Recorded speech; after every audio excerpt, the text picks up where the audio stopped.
क्यों ये उबाल के लिए नहीं समझ आई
हेलो हेलो।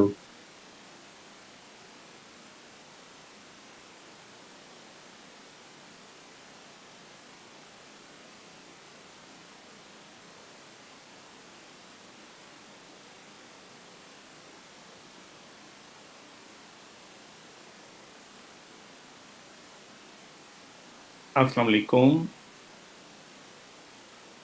ये क्या है? वालेकुम अस्सलाम।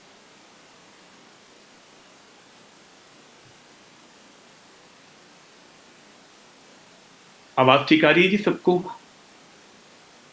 Yes sir. Okay, alright.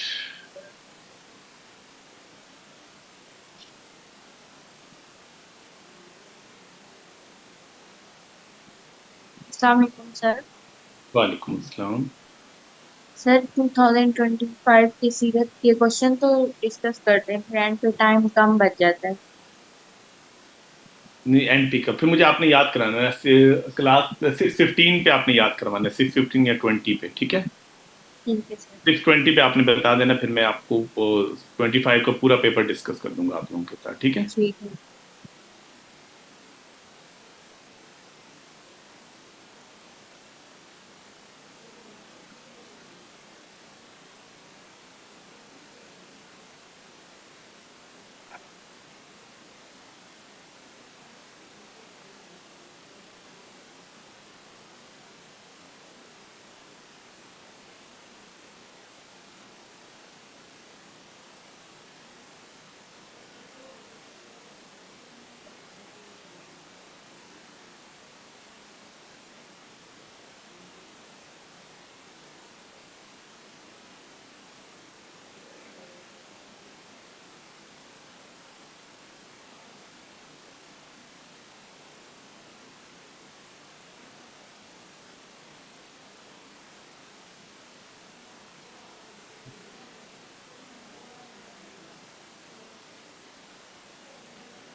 एक मिनट वेट कीजिएगा, मैं जरा थोड़ा सा सेटिंग।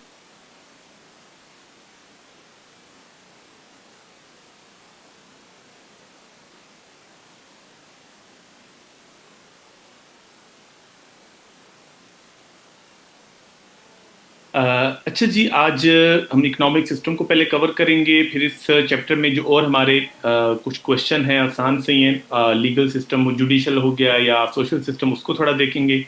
और एंड पे इंशाल्लाह ताला आपके जो 2025 का पूरा पेपर है, इंशाल्लाह उसको हम सॉल्व कर लेंगे। मुझे पहले भी कहा था आप लोगों ने, तो चलें इसको आज देख लेंगे। अच्छा जी, कल तक हमने जो इकोनॉमिक सिस्टम को कवर किया था, जो चीज़ें हमने पढ़ ली थी, पहले उसको देख लेते हैं। देखिए, कल हमने सबसे पहले ये देखा कि माशियात क्या होती है। इकोनॉमिक्स को हमने डिफाइन किया। और दूसरे नंबर पे हमने देखा कि इकोनॉमिक एक्टिविटीज की इम्पोर्टेंस क्या है in the light of Quran and हदीस। उसका हमने तफसील से जायज़ा लिया। और उसके बाद हमने थोड़ा सा कंपैरिजन देख लिया, capitalism, socialism, communism and economic system of Islam, उसका थोड़ा एनालिसिस कर लिया। फिर उसके बाद हमने कहा कि इस्लाम का जो बुनियादी निज़ाम है, जो सियासी इकोनॉमिक सिस्टम है, ये बेस करता है सर्कुलेशन ऑफ वेल्थ पे। तो सर्कुलेशन ऑफ वेल्थ के हवाले से जो चीज़ें थी, जो चीज़ें उसमें अपना रोल प्ले करती हैं, उनको तफसील से देख लिया था। और जो चीज़ें कंसंट्रेशन ऑफ वेल्थ का सबब बन रही थी, इस्लाम ने उसको बैन किया, जिसमें से सबसे इम्पोर्टेंट चीज़ सूद है। फिर सूद की हमने डेफिनेशन की। और सूद को देखा कि कुरान हदीस सूद को किस नज़र से देखता है, क्या कोई हमें टॉलरेंस देता है या नहीं देता। और फिर आपने जब कुरान हदीस के अंदर चीज़ें देख ली, तो उसके बाद अब हमने ये देखना था कि हमारे पास सूद का ऑल्टरनेट क्या है। अच्छा, जो हम डिफरेंट डायमेंशंस पढ़ते हैं ना बच्चे, इसका मकसद ये होता है कि जिस चीज़ को एग्जामिनर आपसे क्वेश्चन में हाईलाइट कर रहा है, उसको आप फोकस कर दो, और बाकी चीज़ें ख़त्म ना करें। ये बाकी चीज़ों में कुछ चीज़ें आपके क्रिटिकल एनालिसिस में चली जाएंगी, कुछ स्पोर्टिंग पैराग्राफ में। उन चीज़ों को खुद एडजस्ट करना सीखें। अब सपोज अगर क्वेश्चन आ गया है सर्कुलेशन ऑफ वेल्थ पे, तो आपके क्रिटिकल एनालिसिस में कैपिटलिज्म, सोशलिज्म के ऊपर जो एक मुआवजना करना है, वो आपका क्रिटिकल एनालिसिस बन जाएगा, ठीक है? और बाकी चीज़ें आपकी स्पोर्टिंग में चली जाएंगी, इंपॉर्टेंस ऑफ इकोनॉमिक एक्टिविटीज़। इस तरीके से अगर वो सूद के हवाले से क्वेश्चन कर देता है तो सर्कुलेशन ऑफ वेल्थ वगैरह को आप सपोर्टिंग पैराग्राफ में ले जाएंगे, तो वो आपने खुद एडजस्ट करना होगा कि मेरे पास इस टॉपिक के ऊपर ये 6-7 एरियाज हैं जो मुझे आते हैं, अब उनमें से कौन सा एरिया जो है उस पर क्वेश्चन आ रहा है या मेरे क्वेश्चन के करीब तर है, उसको मैं थोड़ा फोकस ज़्यादा कर लूँ, तो बाकी जो आपने उस पूरे क्वेश्चन को तैयार किया है, टॉपिक को तैयार किया, उसको इग्नोर नहीं करना होता, उसको थोड़ा सा मोल्ड करके क्वेश्चन के साथ वो लिंक चीज़ें हो रही होती हैं, सिर्फ हमने थोड़ी सी उसकी प्रैक्टिस करनी होती है। अच्छा जी, अब हम देख रहे थे कि हमारे पास सूद का ऑल्टरनेट क्या है, जिसके ऊपर आप लोग क्वेश्चन भी कर रहे थे। तो सबसे पहले देखिए, मैं आपको ओवरऑल एक कॉन्सेप्ट बता देता हूँ कि इस्लाम के मोड्स ऑफ फाइनेंस क्या है। देखिए, ये जो मोड्स ऑफ फाइनेंस हम पढ़ रहे हैं ना, ये बहुत जगहों पे आप लिख सकते हैं, और इसको क्लास में गौर से सुनिएगा, क्योंकि आपको किसी किताब में ये कॉन्सेप्ट क्लियर नहीं होगा आपका। ये जो इस्लामिक मोड्स ऑफ फाइनेंस हैं, ये सूद का ऑल्टरनेट भी है। अगर आपसे क्वेश्चन में पूछा जाए कि सूद का मुतबादिल निज़ाम क्या है, उसकी पॉसिबिलिटीज़ क्या हैं, उस हवाले से आपकी सजेशन क्या है, तो तब भी आप इसको लिखेंगे। इसी तरीके से अगर कोई स्पेसिफिकली इस्लामी बैंकारी के ऊपर कोई चीज़ आ सकती है कि इस्लामी बैंकारी कन्वेंशनल बैंकिंग में क्या डिफरेंस है, उसके अंदर भी आप इस चीज़ को फोकस करेंगे।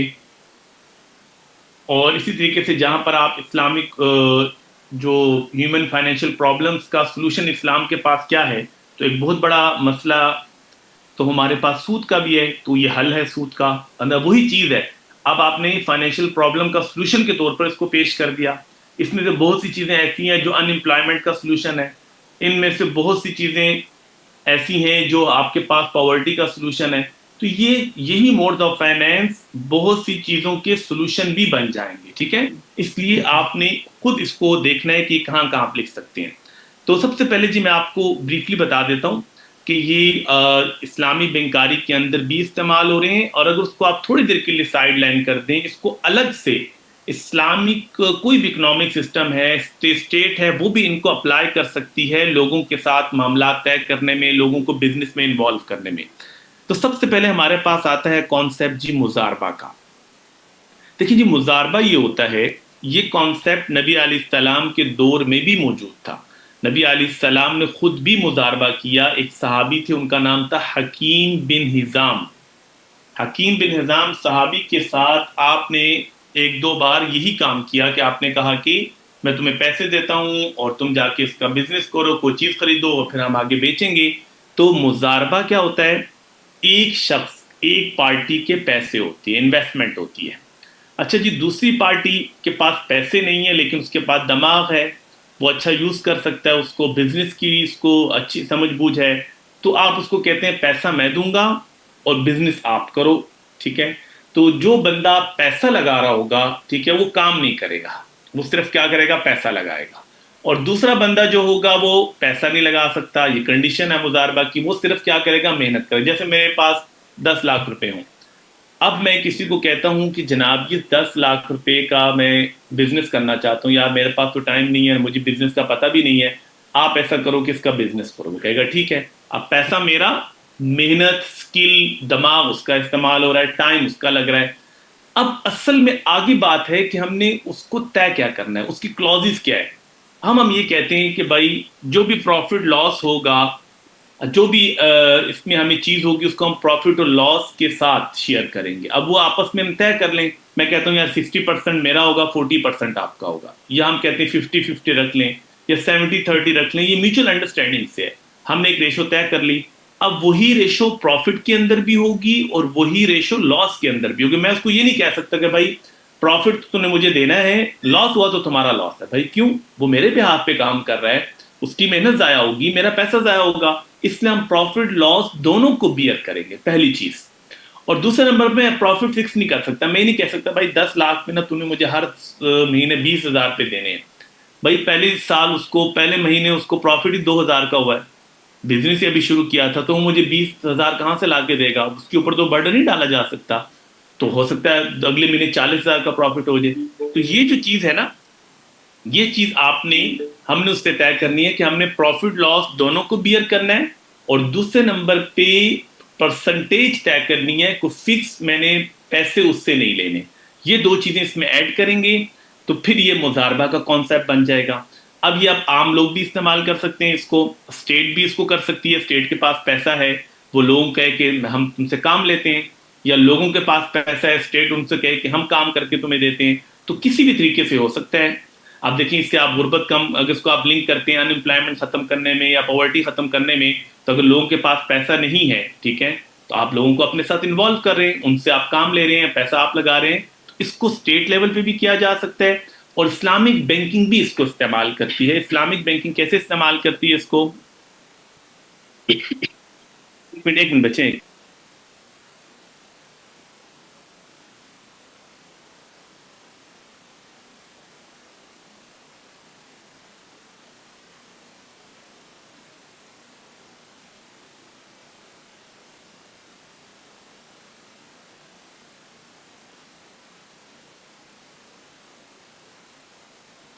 तो इस्लामिक बैंकिंग इसको कैसे इस्तेमाल करती है, जिस तरीके से आपको पता है कि हम लोग कन्वेंशनल बैंकिंग में पैसे रखवाते हैं, इसी तरह से इस्लामिक बैंकिंग में भी रखवाते हैं।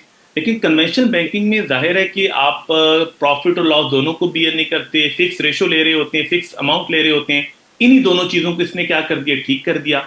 और यही चीज़ है कि आप पैसा जाके रखवाते हैं और वो आपके साथ एग्रीमेंट करते हैं। अब हमें अंदाजा नहीं होता, क्योंकि हम एग्रीमेंट पढ़ते नहीं, हम कहते हैं जी साइन किधर करना, हम साइन करके वापस आ जाते हैं। अगर आप उन चीज़ों को पढ़ेंगे तो आपको अंदाजा हो जाएगा। तो ये पहला कॉन्सेप्ट है।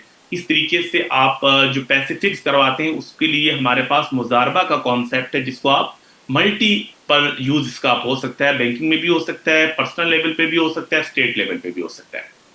अच्छा, दूसरे नंबर पे आ जाते हैं जी। दूसरे नंबर पे है मुशारका। मुशारका कहते हैं जी पार्टनरशिप को। देखिए, पार्टनरशिप का मतलब क्या है कि मुजारबा के अंदर तो आपने, एक बंदे ने पैसे लगाने हैं और दूसरे ने क्या करना है, मेहनत करनी है। लेकिन यहां पर यह होगा कि जितने भी लोग पार्टनर होंगे सब पैसे लगाएंगे। जैसे हम 4-5 लोग हैं, या आप में से 4-5 लोग अलग हो जाते हैं, वो कहते हैं यार हम कोई बिजनेस करते हैं। आप कहते हैं यार एक सीएसएस की अकेडमी खोल लेते हैं, बड़ा प्रॉफिट होता है। तो 4 लोग मिल जाते हैं, चारों कहते हैं जी, कोई कहेगा मैं 10 लाख रुपए डालूंगा, कोई कह रहा है मैं 20 डाल लूंगा, कोई 5 डाल देगा। यानी इकट्ठे एक जैसे पैसे लगाना जरूरी नहीं है। पार्टनरशिप की बहुत सी टाइप्स हो सकती हैं, मुशारका यानी पार्टनरशिप। तो 5 लोग मिल जाते हैं, किसी ने 10 लाख लगाया, किसी ने 20 लाख, किसी ने 30 लाख, किसी ने 5 लाख। अब अमाउंट आ गई। अब पैसा लगाना सबके लिए जरूरी है, लेकिन काम करना ऑप्शनल है। कुछ स्लीपिंग पार्टनर हो जाएंगे, कुछ कहेंगे नहीं जी हम काम भी करेंगे, ठीक है जी, वो काम करने के उनको एक्स्ट्रा पैसे मिल जाएंगे। बाकी मुशारका के अंदर भी कंडीशन वही होगी कि आप प्रॉफिट लॉस दोनों को अपने अपने शेयर के मुताबिक बियर करेंगे। एंड सेकेंडली आपने रेशो करनी है, एक परसेंटेज तय करनी है, कोई फिक्स प्रॉफिट नहीं ले सकते। अच्छा, ये तो एक सिंपल सी बात है। मुजारबा में एक तरफ पैसा, दूसरी तरफ मेहनत। मुशारका में जितने लोग शामिल होंगे सबको पैसा लगाना होगा, मेहनत करना ऑप्शनल है। अगर कोई मेहनत करेगा, एक्टिव पार्टनर होगा, तो उसको उसके बदले में पैसे मिल जाएंगे। अब मुशारका की जो सबसे ज्यादा कॉमन शक्ल है, जो उस टाइम हमारी बैंकिंग सिस्टम में बहुत ज्यादा इस्तेमाल होती है, क्योंकि देखिए बैंक इस्लामिक बैंक कभी आपको कर्जा नहीं देता, क्योंकि आप पैसे देंगे तो एक्स्ट्रा पैसा ले नहीं सकता। इसलिए इस्लामिक बैंक आपको हमेशा कॉमोडिटी को इन्वॉल्व करता है, ताकि हम सूद से बच जाएं। अब मुशारका की जो सबसे ज्यादा कॉमन शक्ल है, जिसको हम बहुत यूज करते हैं, वो है डिमिनिशिंग मुशारका, डीएम। डिमिनिशिंग मुशारका यानी शिरकत मुतनाकिसा। देखिए, शिरकत मुतनाकिसा का मतलब क्या है कि दो लोगों की किसी चीज में पार्टनरशिप हो रही है। 2 लोग हैं आप, और आपकी पार्टनरशिप है, आपने मिलकर कोई चीज खरीदी है। आपने जी यारिस गाड़ी मिलकर खरीद ली, एक ने 30 लाख डाले, दूसरे ने 40 लाख डाले, गाड़ी आ गई। अब with the passage of time एक आदमी के शेयर बढ़ रहे हैं, दूसरे के शेयर कम हो रहे हैं। क्या आप उसके शेयर भी खरीदते जाएं, और एट द एंड आप उस गाड़ी के क्या बन जाएं, मालिक बन जाएं। मैं आपको मिसाल से समझाता हूं। फॉर एग्जाम्पल जी, हम मिसाल ले लेते हैं कि किसी की भी हम मिसाल ले लेते हैं, जैसे रिमशा शाहिद है जी। रिमशा शाहिद का सीएसएस हो जाता है, वो कहती हैं जब हमने घर बनाना है, ठीक है। अब इस्लामाबाद में घर के लिए जाती हैं जी एचबीएल, और एचबीएल में कहती हैं जनाब मुझे 1 करोड़ रुपए का लोन दे दे। वो कहेंगे चलो यार सीएसएस किया हुआ है तो ज़ाहिर है पैसे तो कहीं ना कहीं से हमें ला देंगी। तो वो कहते हैं जी ये ले 1 करोड़ रुपया, और इसके बदले में जब आप हमें पैसे वापस करेंगे तो 30 लाख 40 लाख एक्स्ट्रा दे दें।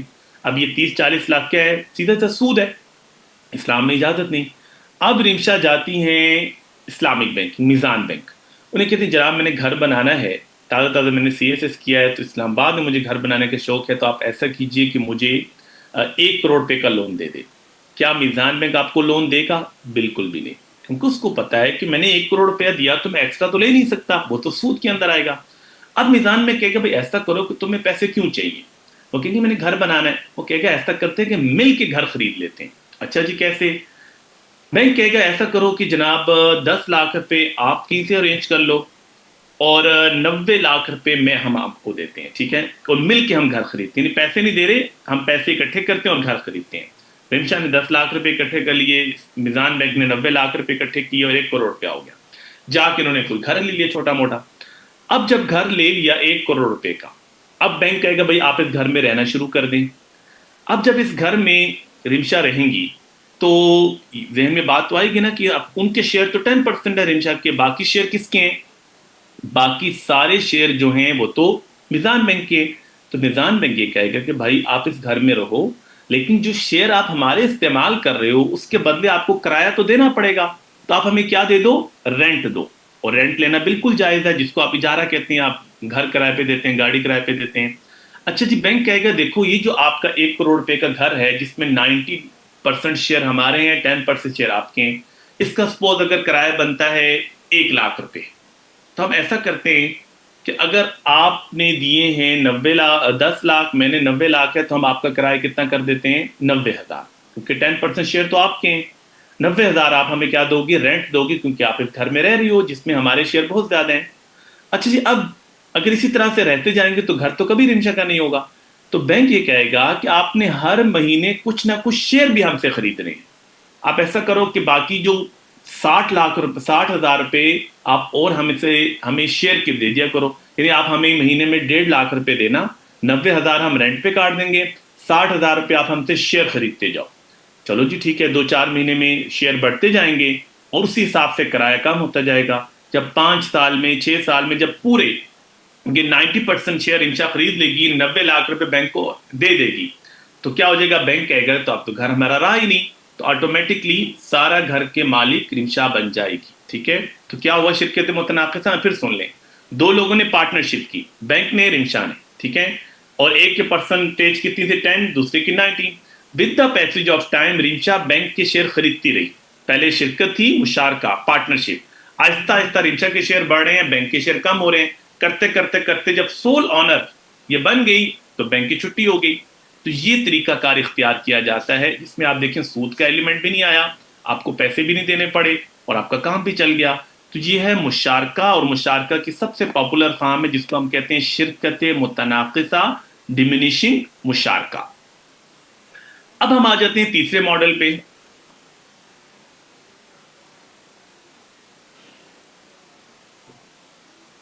तीसरा मॉडल है जी हमारे पास मुराबहा का। देखिए मुराबहा बड़ा आसान है। मुराबहा का मतलब ये होता है कि जिसमें आप तिजारत करते हैं ना, एक चीज़ मैं कहीं से सस्ती खरीदता हूँ, आगे महंगी बेच देता हूँ। जापान से मैं गाड़ी मंगवाता हूँ, मैंने जी 60 लाख की गाड़ी मंगवाई, आगे 80 लाख की बेच दी। क्या ये जायज़ है? ना जायज़ है, बिल्कुल जायज़ है। तिजारत में ही होता है ना कि एक चीज़ सस्ती खरीदता हूँ, आगे महंगी बेच दूँ। आगे महंगी बेच रहा हूँ तो ठीक है, अगर मैं किसी को कह दूं कि मैं तुम्हें गाड़ी महंगी दूंगा, तुम मुझे आराम से पैसे दे देना, 2 साल में, 3 साल में, इस्लाम इसकी भी इजाजत देता है। नबी इस्लाम की बाकायदा हदीस है कि आप कैश पे चीज़ सस्ती दे सकते हो और उधार पे चीज़ महंगी दे सकते हो। तो कोई भी चीज़ आप किसी भी अंदाज से किसी को बेच सकते हैं, पेमेंट का मोड कोई भी तय कर सकते हैं। अब मुराबहा में होता क्या है? मुराबहा के अंदर आपने कोई चीज़ लेनी होती है। सपोज हम एग्जाम्पल लेते हैं कि मुनीर की, ठीक है, मुनीर का भी CSS हो जाता है जी। अब मुनीर साहब कहते हैं यार गाड़ी मस्जिद की ना हो तो मज़ा नहीं आता। अब मुनीर साहब ने लेनी है स्पोर्टिज गाड़ी। अब वो जाते हैं HBL, वो कहते हैं जी ये गाड़ी आपको 80 लाख की गाड़ी है और 20 लाख रुपए ऊपर आपको मार्कअप देना पड़ेगा। अब कह रहे हैं मार्कअप क्या है? सूदी का दूसरा नाम है। अब देखिए वो एग्रीमेंट गलत करते हैं। अब इस्लामिक बैंकिंग सिर्फ एग्रीमेंट को ठीक करके आपके मसाइल हल कर रही है, ठीक है। अब वो एग्रीमेंट गलत कैसे करते हैं? आप उन एग्रीमेंट को पढ़ें HBL के या डिफरेंट भी कन्वेंशन बैंकिंग में, ये कीमत है, ये इसका मार्कअप है। भाई आप जब चीजें अलग अलग कर रहे हो तो वो सूद है। अब आप जाते हैं मिजान बैंक, आप कहते हैं जनाब मुझे गाड़ी चाहिए। अब वो आपको पैसे नहीं देगा, वो कहेगा ऐसा करो कौन सी गाड़ी लेनी है। अब मुनीर कहते हैं भाई ये शोरूम पे ना एक स्पोर्टिज खड़ी है, मुझे बड़ी पसंद आ गई, ये ले लीजिए। वो कहेंगे ठीक है जी, हम आपको खरीद के दे देते हैं, यानी आप बस, अब आपने हमें बता दिया, हम आपकी मदद करते हैं। बैंक जाएगा, वहां स्पोर्टिज वाले से बात की, 80 लाख की गाड़ी बैंक ने खरीद ली। अब ऑनरशिप किसकी आ गई? बैंक की आ गई। बैंक कहेगा कि अब ये गाड़ी हमने खरीद ली है, ठीक है, अब ये गाड़ी मैं आपको बेचता हूं। बैंक ने गाड़ी वहां से शोरूम से खरीदी 80 लाख की। अब ये बैंक गाड़ी आपको बेच रहा है 1 करोड़। अच्छा जी, आपका दिमाग खराब है, 80 लाख की गाड़ी 1 करोड़ की क्यों लेंगे? क्योंकि बैंक आपको इजी इंस्टॉलमेंट दे रहा है। आप कहते हैं चले ठीक है, तो ये तो आपस का तय, आपस की अंडरस्टैंडिंग से आप कोई भी कीमत तय कर सकते हैं। तो बैंक ने गाड़ी आपको दे दी 1 करोड़ रुपए की, और कहा जी आप ऐसा करना, 5 साल में मुझे इस तरीके से इंस्टॉलमेंट में पैसे दे देना, और ऑनरशिप फौरन आपको दे देगा। यानी बैंक आपको फौरन ऑनरशिप भी दे देगा, एग्रीमेंट भी पूरा हो गया, सिर्फ आपकी पेमेंट रहती है, और बैंक कहेगा भाई आप 5 सालों में मुझे पेमेंट आस्ता आस्ता करके दे देना। आप कहते हैं ठीक है जी, इसको हम कहते हैं मुराबा। अब यहां पर बैंक ने पैसा कमाया, लेकिन इस अंदाज से कमाया कि उस चीज को ही उसने पूरी कीमत लगा दी उसकी, और कहा कि मैं आपको इंस्टॉलमेंट भी दूंगा, और आप इसलिए तैयार हैं कि आपको इजी इंस्टॉलमेंट पे चीज मिल रही है। तो ये तरीकाकार पहले बैंक करता था, अब नहीं कर रहा। पहले करता था चीजें बेचने के लिए मुराबा का, कि ऑनरशिप फौरन आ जाती, पेमेंट आप आस्ते आस्ते करते। लेकिन जब लोगों ने ये काम ज्यादा शुरू हुआ, तो क्योंकि आप इसमें बताएं कि सारा रिस्क किसके ऊपर है? बैंक के ऊपर है, क्योंकि गाड़ी तो आपके नाम आ गई है। अब होता क्या है कि जो ही गाड़ी नाम आई, तो उसके 2 महीने बाद, 2 महीने तो मुनीर साहब ने बड़े आसानी के साथ आपको दे दी इंस्टॉलमेंट। तीसरे महीने जब बैंक ने कॉल की, तो पता ये चला कि मुनीर साहब का नंबर हो गया बंद, और जी उन्होंने बैंक को कर दिया ब्लॉक। अब बैंक बेचारा पीछे पीछे, मुनीर साहब आगे आगे, वो जीबी के अंदर आराम से लाइफ एंजॉय कर रहे हैं, और इधर बैंक जो है वो टेंशन में बैठा हुआ है, क्योंकि सारा रिस्क तो बैंक के ऊपर है। बैंक ने कहा ये तो बड़े बड़ा मसला बन गया, ऐसे बहुत से केसेस आने शुरू हो गए। और दूसरा मसला क्या होता है? दूसरा लोगों ने ये काम शुरू कर दिया कि अब मुनीर साहब को पैसे अगर चाहिए, अब मुनीर क्या करेगा जी, वही जो 80 लाख की गाड़ी, वो तो उनके नाम है ना, 80 लाख की गाड़ी बेच देंगे आगे, उनको 80 लाख रुपए मिल गए, उसका बिजनेस शुरू कर दिया, और जो बैंक की इंस्टॉलमेंट मिल रही है वही देनी शुरू कर दी। बैंक कह रहा है भाई ये काम तो हम करते थे, लोगों ने करना शुरू कर दिया। इस तरीके से जब मुराबा का बहुत मिस यूज हुआ, तो अब इसको बैंक नहीं करा। लेकिन अभी भी ये मोड ऑफ फाइनेंस है, इसमें कोई प्रॉब्लम नहीं है, अगर आपस में आप लोग करना चाहें। देखिए, मैं किसी गाड़ी लेना चाहता हूँ, वो कह रहा है कि यार मैं गाड़ी आपको इंस्टॉलमेंट में दूंगा, गाड़ी मुझे महंगी सेल कर देता है, उसकी इजाजत है। तो ये ऐसा तरीका है जिसमें कॉमोडिटी इन्वॉल्व है, पैसे पे एक्स्ट्रा पैसा नहीं है, तो ये आपके लिए जायज है। लेकिन बहरहाल बैंक इसको फिलहाल नहीं कर रहा, लेकिन ये एक मोड ऑफ इस्लामिक फाइनेंस के तौर पर बिल्कुल आप इसको यूज कर सकते हैं। अच्छा जी, उसके बाद अगला केस पे आ जाते हैं जी। अगला केस है जी हमारे पास इजारे का। अब इजारा जो है ना, इजारा सिंपल कहते हैं कोई चीज रेंट आउट करना। जैसे मैं गाड़ी किराए पे लेता हूं, 1 दिन के लिए रेंट पे ली, 1 महीने के लिए रेंट पे ली, इसकी इजाजत है, बिल्कुल इजाजत है। आप घर किराए पे लेते हैं, तो इजारे में कोई प्रॉब्लम नहीं है। इस्लाम को, इस्लामिक फाइनेंस के अंदर इजारा एक बिल्कुल एक वैलिड मोड ऑफ फाइनेंस है। अब बैंक मुराबा से शिफ्ट हो गया है इजारे पे। कैसे जी? अब जी बैंक गाड़ी कैसे देता है? आमतौर पे गाड़ी के अंदर यूज करता है। अब सपोज अहमद फारूक हैं, ठीक है, इन्होंने गाड़ी लेनी है। अब अहमद साहब कहते हैं जनाब, बैंक के पास गए, उनको कहा कि यार एक स्पोर्टेज मुझे भी चाहिए। तो बैंक कहेगा यार कि ठीक है, आप ऐसा करें कि इजारा एग्रीमेंट कर लें। इजारा का मतलब है कि गाड़ी मुझसे रेंट पे ले लो, ठीक है जी। असल में बैंक की अपनी कैलकुलेशन है सारी, एक मास्टर एग्रीमेंट है। बैंक ने देखा कि अगर 5 साल के लिए मैं गाड़ी किराए पे देता हूँ, कितना किराया रखूँ जिसमें किराया भी, गाड़ी के पैसे भी पूरे हो जाएं, तो वो आपको कहेगा जी 5 साल के लिए मुझसे एग्रीमेंट कर लो। आप कहते हैं ठीक है जी। हर महीने अहमद गाड़ी यूज करता है, और उसके बाद हर महीने बाद उनको क्या मिल जाता है जी? किराया मिल जाता है, और किराए पे लेना ठीक है। जब 5 साल गुजर जाते हैं और बैंक देखता है कि मैंने रेंट की शक्ल में अच्छे खासे पैसे, गाड़ी की कीमत और प्रॉफिट कमा लिया है, फिर बैंक ये गाड़ी अहमद के हवाले कर देगा। लेकिन हवाले करने के लिए कोई ना कोई तो उसको ट्रांजैक्शन करनी पड़ेगी। तो 2 तरीके यूज करते हैं, या तो वो गाड़ी गिफ्ट कर देगा कि गाड़ी बैंक ने आपको गिफ्ट कर दी, या वो गाड़ी मिनिमम प्राइस में सेल कर देगा कि आप चलो जी 50,000 में ये गाड़ी ले लें, ठीक है, आपस की अंडरस्टैंडिंग से होता है। तो अब बैंक इसको यूज करता है। अब इसमें बैंक को फायदा क्या होता है? क्योंकि इजारे के अंदर जो ऑनरशिप होती है वो बैंक की होती है, क्योंकि अगर आप कोई चीज किराए पे देते हैं तो जो लैंडलॉर्ड है असल तो वही मालिक है ना, जो उसका ऑनर है, आप सिर्फ उसको यूज कर रहे हैं। इसमें ये होता है कि आपको एंड पे जाके चीजें ट्रांसफर होती हैं, कागजात आपको जब गिफ्ट करता है या सेल करता है, तो ड्यूरिंग 5 ईयर आप गाड़ी आपके नाम नहीं होती, तो बैंक को थोड़ा सा ये फायदा होता है कि आप इंसान बन के बैंक के साथ चल रहे होते हैं। ठीक है जी। अब आप में से किसी ने पूछा मुराबा और इजारा को दोबारा बता दें। देखिए, मुराबा में बैंक फौरन आपको ऑनरशिप दे देता है, ठीक है, और इजी इंस्टॉलमेंट के जरिए से क्या करता है, आपसे कहते हैं जी आप पैसे देते जाएं, उसमें दायरा कि बैंक रिस्क पर होता है। लेकिन इजारे में एग्रीमेंट हुआ रेंट का, कि ये चीज आपको रेंट के तौर पे देना। मुराबा में एग्रीमेंट रेंट का नहीं हुआ, वो चीज उसने सेल कर दिया, सेल कर दी, चीज आपके नाम होगी, अब आपने सिर्फ पेमेंट करनी थी, तो उस पेमेंट के लिए बैंक ने कह दिया या किसी बंदे ने कह दिया कि आप मुझे थोड़ी थोड़ी करके इतने सालों में दे देना। लेकिन इजारे में तो हम सेल एग्रीमेंट नहीं कर रहे, हम एक रेंटल एग्रीमेंट कर रहे हैं कि भाई रेंट पे ये चीज आपको दे रहे हैं, आप 3 4 5 साल यूज करें, उसके बाद आप वो चीज उनको बैंक गिफ्ट कर देगा। जैसे कोई घर 10 साल बाद कोई बंदा कहे जी मैंने आपको गिफ्ट ही कर दिया। तो ये फर्क है मुराबा और इजारे के अंदर। अच्छा, यहाँ तक मैं पहले चला आपसे पूछ लेता हूँ, क्योंकि फिर ये ना हो कि आप लोग कह रहे हो कि मैं समझ ही नहीं आ रहा। यहाँ तक कोई चीज किसी को समझ ना आई हो तो बता दें। और सर उसी मुझे मैंने रिपीट कर दिया है मुराबा। वो मेरा नेट कनेक्ट हो गया था सेकंड पॉइंट में, तो वो थोड़ा सा क्लियर करा।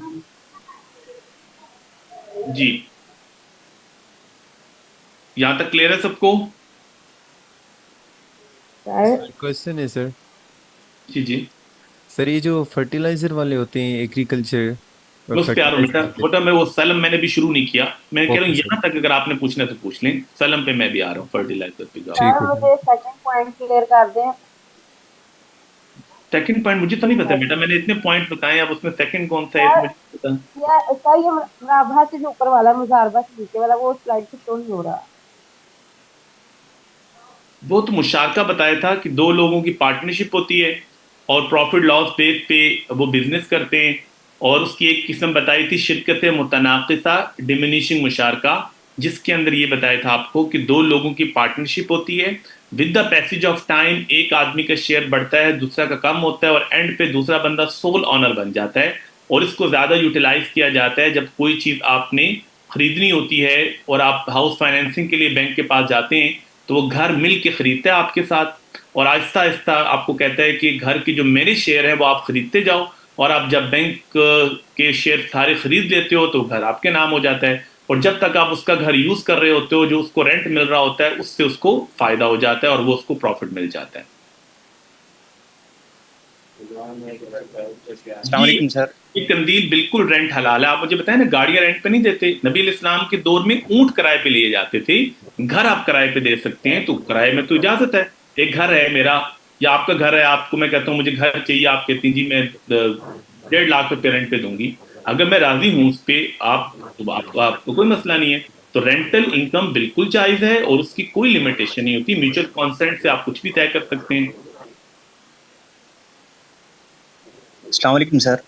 जी, इंस्टॉलमेंट पे उम्र बाप जो चीज आप करते हैं ना, उसमें प्रॉब्लम ये है कि आपको चीजें तय करनी है। तय का मतलब ये नहीं कर सकते कि अगर आप इस डेट तक इंस्टॉलमेंट नहीं देंगे तो आपको फाइन लगेगा, वो फाइन सूद पे है। आप चीजें तय करें कि ये मोबाइल है, ये मुझसे अभी लोगी, तो जी जनाब ये आपको मैं 20,000 का दूंगी, अगर आप मुझे 5 महीने में इसकी पेमेंट करोगे तो 30,000 का दूंगी, और ये तय कर लो हर महीने आपने कितने पैसे देने, इसमें कोई मसला नहीं। लेकिन मैं ये कहूँ कि ये मोबाइल जो है ना ये फिलहाल 20,000 का है, लेकिन आप मुझे इंस्टॉलमेंट अलग दे रही हो और पैसे आराम से दे रही हो, तो मैं इस पर 20% मार्कअप लगाऊंगा। अब ये मैं एग्रीमेंट को गलत कर रहा हूँ। देखिए, बुनियादी फलसफा आप समझिए, बुनियादी फलसफा, बड़ी इंपॉर्टेंट बात मैं बता रहा हूँ। बुनियादी फलसफा हलाल हराम के अंदर एग्रीमेंट का है। आप एग्रीमेंट ही कर ले, हराम चीज हलाल बन जाती है। देखिए, हम लोगों की गलतफहमी क्यों होती है, मैं कहता हूँ यार मैंने कन्वेंशनल बैंकिंग में भी पैसे रखे, इस्लामिक बैंकिंग में रखे, दोनों ने प्रॉफिट सेम दिया। अच्छा, मैंने इस्लामिक बैंकिंग से भी गाड़ी खरीदी, कन्वेंशनल बैंकिंग से भी खरीदी, दोनों का प्रोसीजर भी सेम था। कभी बच्चों हलाल हराम को ना तो आप प्रोसेस से समझ सकते हो ना ही रिजल्ट से समझ सकते हो, ये एग्रीमेंट से समझ में आता है। देखिए, क्या ये नहीं हो सकता कि एक चीज हलाल हो एक चीज हराम हो, दोनों का रिजल्ट सेम निकले? हो सकता है। एक चीज हलाल हो एक चीज हराम हो, दोनों का प्रोसेस सेम हो सकता है। मैं एक मिसाल देता हूँ, मिसाल इतनी अच्छी नहीं है लेकिन उससे आपको बात समझ में आ जाएगी। देखिए, शादी है, एक एग्रीमेंट है ना, इस्लाम कहते हैं लीगल एग्रीमेंट, उसकी सारी क्लॉजेस बिल्कुल ठीक हैं। अब उसके बाद आपका एक रिलेशन है, आप फिजिकल रिलेशन रखते हैं, बच्चे होते हैं, इस्लाम कहते हैं लिजिटिमेट बच्चे हैं, रिलेशन ठीक है। अब एक बंदा अडल्ट्री करता है, वो भी एक एग्रीमेंट कर रहा है ना, लेकिन एग्रीमेंट गलत है, उसका इस्लाम के खिलाफ है। अब वहां पर भी फिजिकल रिलेशन है, हो सकता है उसके भी बच्चे हों, लेकिन आप कहें जी एक को आप हलाल कह रहे हो, एक को हराम कह रहे हो, प्रोसेस तो सेम हो रहा है, रिजल्ट भी सेम निकल रहा है। आप कहोगे नहीं जी यहाँ पर एग्रीमेंट ठीक है तो आगे सारी चीजें ठीक होंगी, यहाँ पर एग्रीमेंट गलत है। हमेशा हलाल हराम में जो फर्क होता है वो एग्रीमेंट के जरिए से होता है। तो इस्लामिक बैंकिंग ने अपने एग्रीमेंट को ठीक किया ताकि वो चीजें ना जा सके जिसको आप हराम की तरफ जा रहे हैं। ठीक है जी, आगे चलते हैं अब सलम की तरफ। सलम से मुराद होता है, वैसे पहले आप सलम का कॉन्ट्रैक्ट समझ लीजिए। देखिए सलम का मतलब ये होता है कि कोई चीज आप एडवांस पेमेंट पे खरीद रहे होते हैं, ठीक है, यानी आप पेमेंट पहले कर देते हैं, चीज बाद में मिलती है। नबी इस्लाम ने इसकी इजाजत दे दी सलम कॉन्ट्रैक्ट करने की।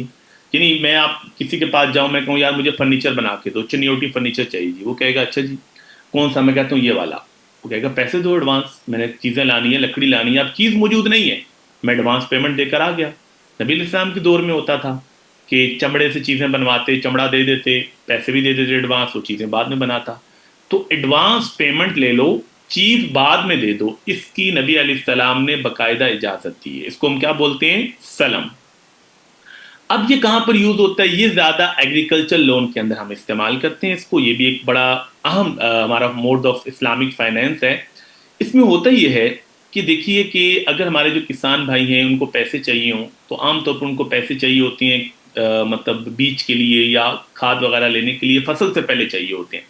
अब अगर ये ZTBL जाएं, उनको कहें जनाब आप हमें पैसे दे दें, तो ज़ाहिर है वो आपको जो भी पैसे देंगे 2 लाख रुपए देंगे तो 30-40 हज़ार रुपये एक्स्ट्रा लेंगे, जो सीधा सा सूद के अंदर आता है।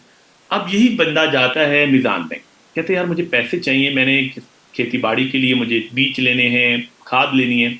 अब मीज़ान बैंक को, इस्लामी बैंक को पता है कि मैं पैसा देके तो एक्स्ट्रा पैसा ले नहीं सकता। अब वो उनके साथ सलम एग्रीमेंट करेगा। सलम एग्रीमेंट क्या है, देखिए सलम एग्रीमेंट क्या करेगा, बैंक कहेगा यार ये बताओ कि आपकी कितनी फसल काश्त हो जाएगी। वो कहे यार मुझे अंदाजा है कि तकरीबन 200 मन गंदम मेरी काश्त हो जाएगी। तो बैंक ये कहेगा ऐसा करो, वो जो आपकी 200 मन गंदम काश्त होगी 2 महीने बाद 3 महीने बाद रेडी हो जाएगी, उसमें से आप मुझे 40 मन गंदम बेच दो। जो 200 मन गंदम आपकी 3 महीने बाद सितंबर में अक्टूबर में तैयार हो जाएगी, आप उसमें से मुझे 40 मन गंदम अभी बेच दो। ठीक है, चीज बाद में देना लेकिन एग्रीमेंट कर लो। वो कहते हैं जी ठीक है, कितने की बनी, उसने कहा जी ये तकरीबन जो भी रेट आपस में तय हो गए 2 लाख की। तो मिजान बैंक ने कहा ये लो जी 2 लाख रुपए, हम आपको एडवांस पेमेंट दे रहे हैं, अपना काम चलाओ। अब बैंक ने जो उसको पैसे दिए हैं, क्या ये उधार दिया है, नहीं, ये उसने एडवांस पेमेंट दी है बैंक ने कि मैंने आपसे वो गंदम खरीद ली है 40 मन, वो गंदम अभी रेडी नहीं है, तो आज जब रेडी होगी आप मुझे दे देना, लेकिन ये पैसे मैं उसके एडवांस दे रहा हूं।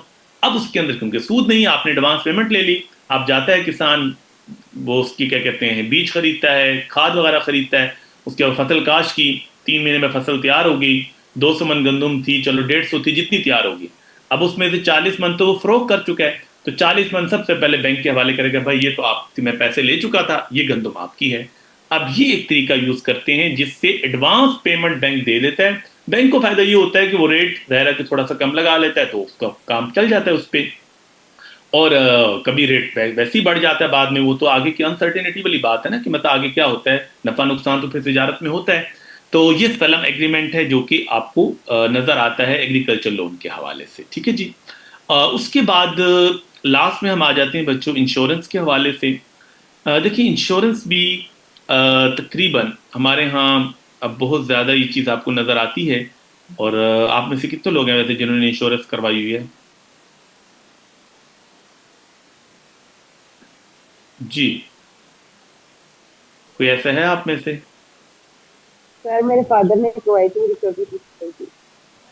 आपके फादर, ठीक है जी। सब ने कहाँ करवाई हुई है? जैद कह रहे हैं जिन्होंने करवाई हुई है, सवेरा शाह ने करवाई हुई है, ठीक है जी। सर सलम से क्वेश्चन है सर, अभी करूं या बाद में पूछूं? चलें कर लें। सर वो कुछ होते हैं दुकान वाले जो ये वीट वगैरह कॉटन खरीदते हैं सर, फिर वो एग्रीकल्चर जो फर्टिलाइज़र होते हैं ना वो जैसे वो 3,000 की बोरी हो गई या 5,000 की, तो सर उस पे वो बोल के मतलब एक मार्कअप सेट करते हैं कि 6 माह के बाद जो है ना आपको 6,000 देने हैं। तो सर ये मार्कअप में आ जाता है या किस चीज़ में आता है? अच्छा नहीं समझ आई मुझे बात। सर एग्रीकल्चर फर्टिलाइज़र दे रहा है एक, बंदा है, ठीक है सर। अभी वो एक बोरी दे रहा है 6,000 की, 6,000 उसकी अभी कीमत है, लेकिन वो 6 महीने बाद पैसे ले रहा है, तो वो उसकी जो कीमत ले रहा है ना, वो ले रहा है 9,000। देखिए, अगर मतलब पहले से तय कर रहे हैं, देखें जी आप, जी अगर आप तय कर रहे हैं कि ये जो उस टाइम रेट कम भी हो सकता है, ज्यादा भी हो सकता है, ठीक है। आपने कहा कि एक जो बोरी है ना, आपने मुझे देनी है 9,000 के हिसाब से, और आप उस पर राजी हैं, तो बस वो चीजें बिल्कुल ठीक है। म्यूचुअल अंडरस्टैंडिंग हो जाए, एक चीज पे तय हो जाए, बाद में कमी ज्यादा नहीं कर सकते। जिस नहीं सर, टाइम वो जो फर्टिलाइजर उस टाइम 6,000 का है ना, वो 9,000 का दे रहा है, कह रहा है आप अगर 6 माह के बाद पैसे देंगे तो मैं आपसे 9,000 लूंगा। देखिए, मैं आपको ये हदीस बता रहा हूँ कि हदीस में बकायदा लिखा है कि आप इंस्टॉलमेंट पे चीज महंगी दे सकते हैं। मैं आपको ये कहूँ ना कि ये मोबाइल अभी अगर आपने लेना है तो 20,000 का है, अगर ठीक आप हो गया सर। इसके पैसे मुझे दोगे 6 महीने बाद तो मैं 25,000 का दूंगा। तो इसकी ठीक हो गया। इजाजत है इसके अंदर बकायदा। अच्छा अच्छा अच्छा। Thank you sir. हमारे यहाँ प्रॉब्लम ये होती है, जब आप ये कहते हैं कि इंस्टॉलमेंट नहीं दोगे, उसके ऊपर आप फाइन लगाते हो, वो सूद है। या आप दो चीज अलग कर देते हो ना एग्रीमेंट में, आप कहते हो जी ये 20,000 का मोबाइल है, आप 6 महीने बाद दोगे तो मैं इतना मार्कअप लूंगा। भाई, आप कीमत अलग कर रहे हो, सूद अलग कर रहे हो। मैं सिंपल कहता हूँ मोबाइल मैंने देना है 25,000 का, अगर आपने इंस्टॉलमेंट पे लेना है, ये अभी ले तो 20,000 का लेना है, इसमें कोई प्रॉब्लम नहीं। और दूसरी एहतियात आपको ये करनी है कि उसमें फाइन नहीं लगा सकते, आप पैसे पे एक्स्ट्रा पैसा नहीं कर सकते। अरसलान, कार बिल्कुल अलाउ है, लेकिन एग्रीमेंट को थोड़ा पढ़ना है आपने। अगर एग्रीमेंट में ये लिखा हुआ है कि गाड़ी की कीमत इतनी है, मार्कअप इतना है, प्रॉफिट इतना है, वो तो बात गलत होगी ना। ओवरऑल आपने उसमें कहना है कि गाड़ी की कीमत इतनी है, पहली चीज। और दूसरी चीज, आपने एग्रीमेंट में ये तय करना है कि अगर आपसे पैसे, आप अगर उसको ऑन टाइम अगर आप इंस्टॉलमेंट सबमिट नहीं कर रहे तो आप पे फाइन नहीं हो सकता। एक्सक्यूज मी सर, अगर यहाँ पे ये तय किया जाए पहले से कि अगर डॉलर बढ़ गया तो इतना बढ़ेगा, अगर डॉलर कम हुआ तो फिर आपने वही देना है जो हमने ऐसे तय नहीं हो किया। सकता, ऐसे नहीं हो सकता, कंडीशनल नहीं हो सकता। जी चीजें बिल्कुल तय करनी पड़ेंगी। इस्लाम का बेसिक प्रिंसिपल है कि हर चीज तय होगी। इंस्टॉलमेंट पे भी है तो चीजें तय होनी चाहिए कि कितनी रेट होगी, ये आप इसको बिल्कुल इबाहम में नहीं छोड़ सकते, ठीक है ना। उसको इस्लाम बिल्कुल इजाजत नहीं देता। इंस्टॉलमेंट डिले होने पर जो फाइन इम्पोज होगा वो फिर इंटरेस्ट में आएगा? वो इंटरेस्ट में आएगा। अच्छा जी, अब आगे चलते हैं जी। अब आ जाते हैं इंश्योरेंस के ऊपर। देखिए, इंश्योरेंस आप में से बहुत से लोगों ने कराई भी होगी, तो आज से इसको ख़त्म करें, तकाफुल पे आ जाए। इंश्योरेंस पक्का ठक्का सूद है, ठीक है ना। तो इस चीज़ को आपने अवॉइड करना है। मैं थोड़ा सा आपको बता देता हूँ इंश्योरेंस होती क्या है। देखिए, इंश्योरेंस ये होती है जी। क्या हाल है बेटा, ठीक हो?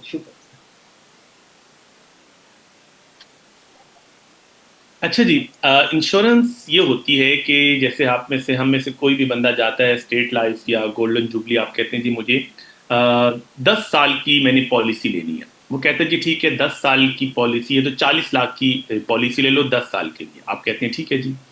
अब सबसे पहले तो वो आपका अच्छा खासा चेकअप करेगा कि बंदा 10 साल निकाल भी जाएगा या नहीं निकाल जाएगा। वो हर एक का तो नहीं करते ना। 70 साल का बाबा आके कहे जी मुझे इंश्योरेंस पॉलिसी लेनी है 1 करोड़ की, वो कहेगा भाई हम तो गारंटी कोई नहीं, 2 दिन की गारंटी नहीं है, गारंटी किसी की भी नहीं है, लेकिन वो तो बाहर ये चीज़ें देखते हैं ना। वो कहते हैं जी नहीं जी आपकी नहीं करेंगे। वो बाकायदा पहले अपनी असेसमेंट करते हैं कि बंदा को कोई बीमारी शिमारी, कोई ऐसी चीज़ नहीं है, बंदा 10 साल ईजिली निकाल जाएगा। जब आपने देखा जी हाँ जी बंदा ठीक है, कोई मेडिकल टेस्ट वगैरह ठीक आ गए, वो कहते हैं चले जी गो ऑन जी, अब चलते हैं आगे। अब जी 40 लाख रुपया, 40 लाख की जो आपने पॉलिसी ली है 10 साल के लिए, ठीक है।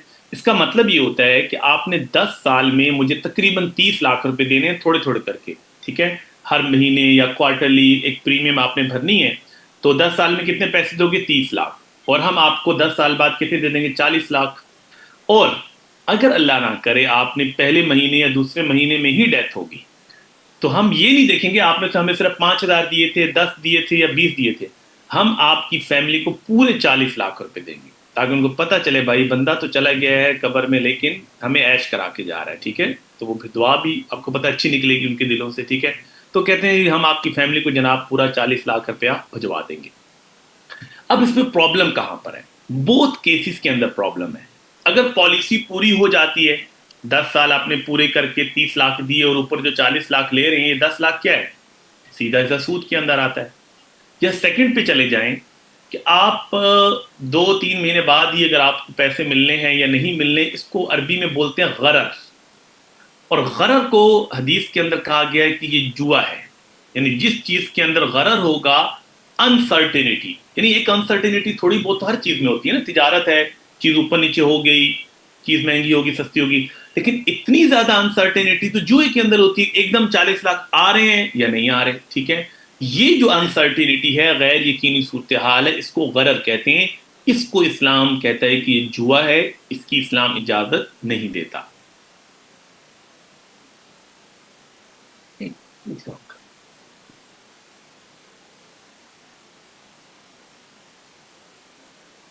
अच्छा जी, अब इसका जो ऑल्टरनेट है आपके पास वो क्या है जी, तकाफुल। अब तकाफुल की मैं डिटेल में नहीं जाऊंगा क्योंकि मुझे नहीं अंदाजा हो रहा आप लोगों को समझ में आ रही नहीं आ रही, क्योंकि थोड़ा सा ये स्पेसिफिक चीज़ें हम डिस्कस कर रहे हैं। सिंपल मैं आपको इतना बता दूं, तकाफुल जो है ना, इंश्योरेंस का बस ऑल्टरनेट समझ लें।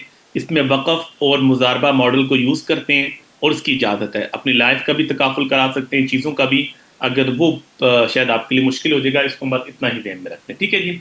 ये फिक्स मॉडल्स आप तैयार कर लें, और ये मैं आपको पहले बता चुका हूँ कि इसको आप बहुत सी जगहों पर क्या कर सकते हैं, लिख सकते हैं। यहाँ तक क्लियर है जी। अब कुछ चीज़ अगर किसी को नहीं समझ आई मुझे बताएं, ताकि मैं इसको वाइंड अप करूँ अपने इकोनॉमिक सिस्टम को। जी सर तो सर काफी ये जो एग्जांपल तो मोबाइल दीजिए। होते हैं, सर एक जो मोबाइल होते हैं ना, कि मतलब 6 मंथ्स पे इतनी प्राइस है और फिर 12 मंथ्स पे इतनी प्राइस है, होती इंस्टॉलमेंट्स में है, लेकिन 6 मंथ की प्राइस अलग होती है, 12 मंथ्स की अलग होती है। बिल्कुल ठीक है। ये अगर उसके अंदर वो दो कंडीशन मैं आपको बता रहा हूँ, फाइन की कंडीशन नहीं हो सकती, फाइन लेना सूद में आता है, और दूसरा ये कि पूरी कीमत हो, कीमत को 2 पार्ट्स के अंदर ना डिका जाए कि ये इसकी कीमत है और ये इसका मार्कअप है, ये सूरत हाल ना हो। पूरी कीमत लिखी हो, और उसके अंदर दूसरी बात ये है कि आपको उसके ऊपर एक्स्ट्रा ना देना पड़े कोई।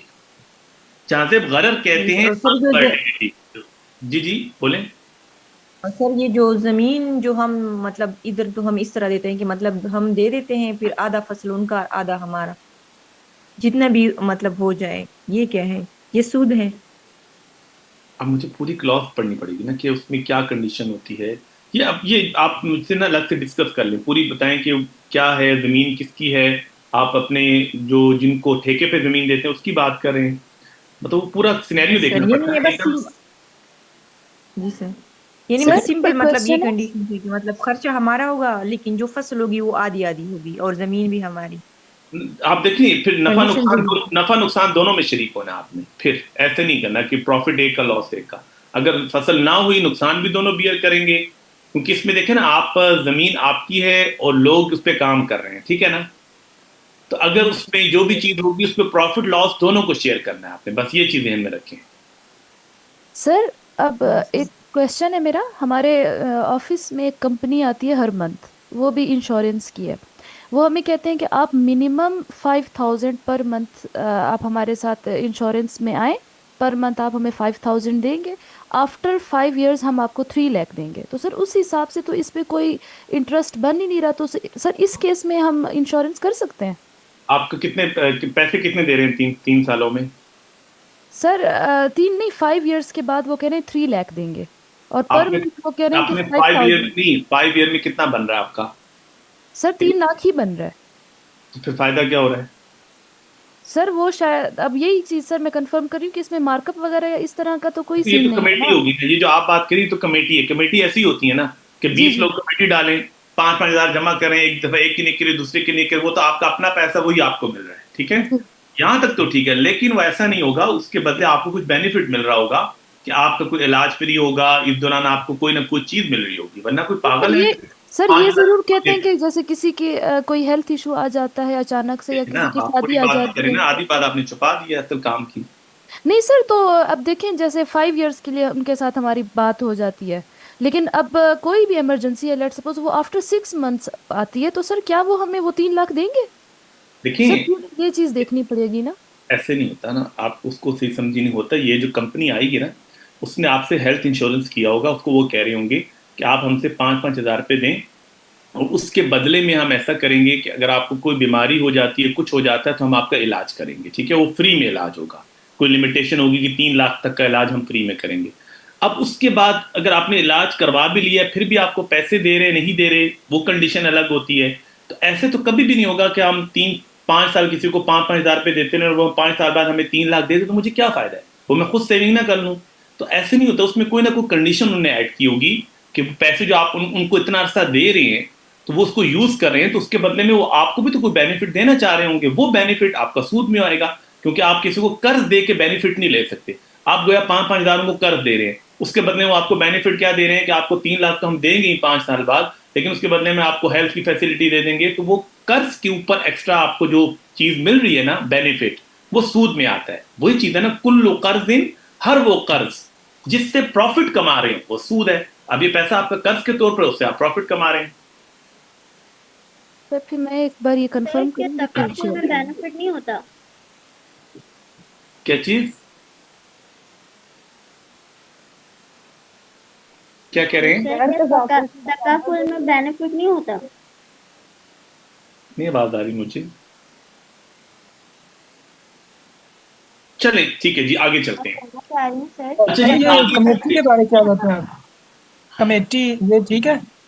कमेटी तो ठीक है ना, आपके अपने पैसे हैं। जिसमें आप 20 लोग हैं, आप जैसे हम कमेटी डालते हैं, 2-2 हज़ार रुपये आप डाल रहे हैं, पहले महीने में 40,000 जमा हो गए, एक बंदे को दे दी, दूसरे में फिर दे दी, वो आप ही के पैसे हैं, बस वो इकट्ठे करके आपको मिल जाते हैं, उसमें तो कोई मसला नहीं है। और ये कहते हैं बाद लोगों को जो शेयर होता है इसमें वो पैसे सूद के हों या नाजायज तरीके से कमाए गए हों तो वो आपके पास आ रहे होते हैं। इसमें कोई बिजनेस नहीं हो रहा होता, कोई बिजनेस नहीं करते, लेकिन हम 10-10 लोग हैं, हम कहते हैं हम कमेटी डालते हैं, 5-5 हज़ार रुपये डाल रहे हैं, 5-10 से 50 हज़ार रुपये पहले महीने जमा हो गए, वो एक ने ले लिए, दूसरे महीने दूसरे ने ले लिए, तो 10 महीने आपने अपने ही पैसे देने होते हैं। वो तो बिल्कुल एक सेविंग का तरीका है और कुछ नहीं है इसके अलावा। अच्छा जी, अब आ जाते हैं, बस ठीक है, इसको खत्म करते हैं। मेरा ख्याल है कि इसके ऊपर आपको वो जो चीजें समझ में आ गई वो ठीक हैं, जो नहीं आ रही उसको आप छोड़ दें। अब आगे चलते हैं कि आपसे एक बार क्वेश्चन किया गया था कि हमारी फाइनेंशियल प्रॉब्लम्स और उसका सोल्यूशन क्या है, human financial problems and its solution.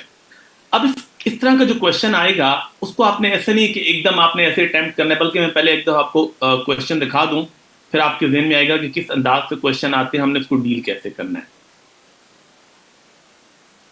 एक मिनट जी, मैं आपको,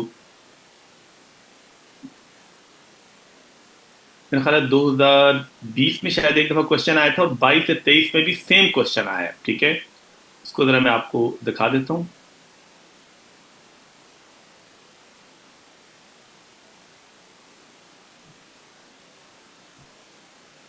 अब ये देखिए, क्वेश्चन नंबर 8 आप सबको नजर आ रहा होगा। Islamic financial and economic system is the solution of the human financial problems discuss. इस्लाम का मुआशी और इक्तिसादी निज़ाम ही इंसानियत की मुआशी मुश्किलात का हल है, बहस करें।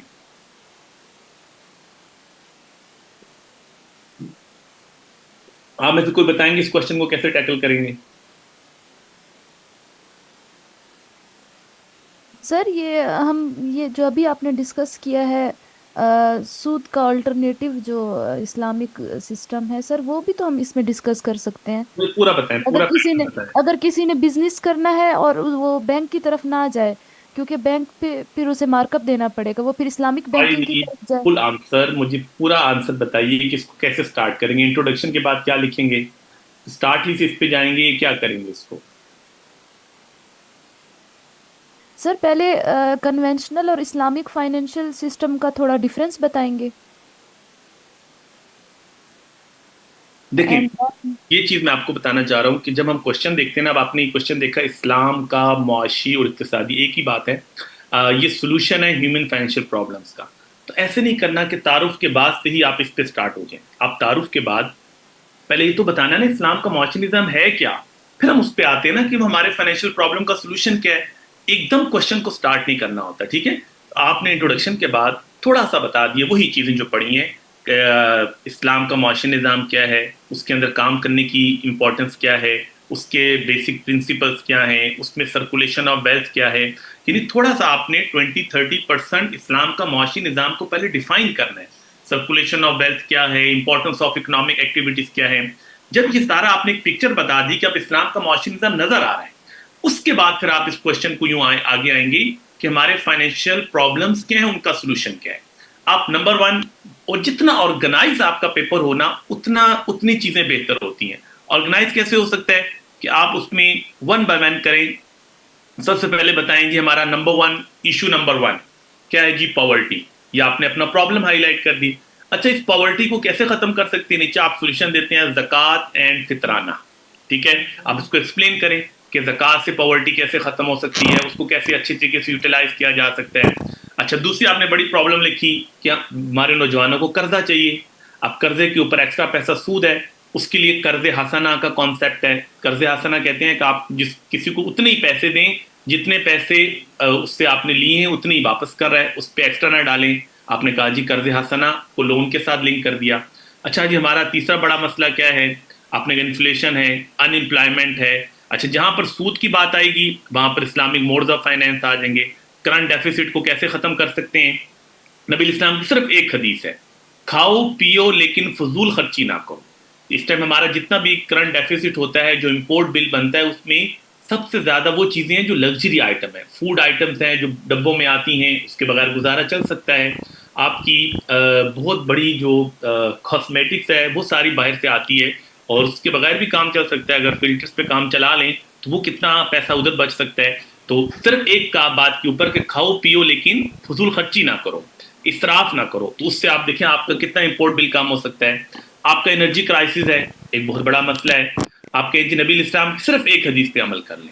आपने कहा कि अल्लाह ने सुबह के वक्त में बरकत रखी है, और ताजर को कहते थे अल्लाह के नबी सुबह के टाइम तजारत करो और शाम तक वापस आ जाओ। आप मुझे बताएं, हमारे मार्केट खुलती 12-1 बजे है और एक एक दुकान पे कितनी लाइटिंग होती है। अगर यही 7-8 बजे खुल जाए और 8-9 बजे बंद हो जाए, आप मुझे बताएं कि कितनी एनर्जी हम बचा सकते हैं। तो एनर्जी क्राइसिस एक हदीस के ऊपर मसला हल हो जाता है। अनइक्वल डिस्ट्रीब्यूशन के लिए इस्लाम ने क्या किया? तो ये आप एक एक इशू बताएं। इशू नंबर 1 उसको हेडिंग बनाएं, solution in the light of Islamic economic system, उसकी तफसील जाते रहें। इस तरीके से आप उसके ऊपर डिस्कशन करेंगे। ठीक है, अगर आपसे बच्चों सवाल आ जाता है कि इस्लाम के मुआशी प्रिंसिपल्स बताइए, बल्कि वो भी मैं आपको शो करवा देता हूँ, क्योंकि बस वो कहता क्वेश्चन आपने उस तरह से पढ़ा नहीं होता, लेकिन उसी के अंदर की चीजें होती हैं जो थोड़ा सा आप फोकस करके कर सकते हैं। मेरा ख्याल है 2023 में या 22 में आया था, मैं अभी शो करवाता हूँ आपको।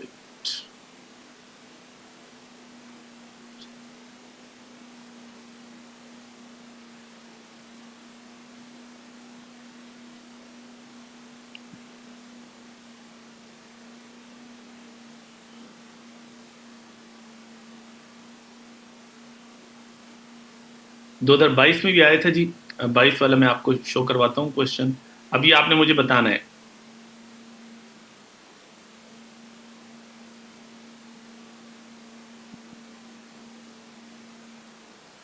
Write down the main principles of Islamic economics.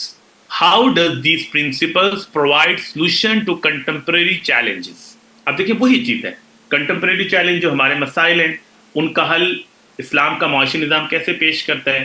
तो अब इसमें मेन प्रिंसिपल का वही मतलब है कि आप उसकी इस्लाम की इकोनॉमिक सिस्टम को डिफाइन करें, उसके प्रिंसिपल्स बता दें। अब वो जो खसूसियात हैं, अब आप कहेंगे हमने अलग से तो प्रिंसिपल नहीं पढ़े, लेकिन आप ज़रा सोचिए जो हमने चीज़ें पढ़ी वो प्रिंसिपल हैं या नहीं। सूद का खात्मा, जुए का खात्मा, ज़ख़ीरअंदोज़ी की से मना करना, ज़कात का निज़ाम, अभी चीज़ें हमने पढ़ी, ये सारे प्रिंसिपल्स हैं। तो आप उन प्रिंसिपल्स को और उस इकोनॉमिक सिस्टम को डिफाइन करें, उसकी खसूसियात पे बात करें और उसका जो कंटेम्प्रेरी चैलेंजेस हैं, इश्यूज हैं, उनके ऊपर बात कर लें। ठीक है, और जो मैंने आपको ना फाइनेंशियल सिस्टम की एक स्लाइड भेजी हुई है उसको ज़रूर पढ़िएगा।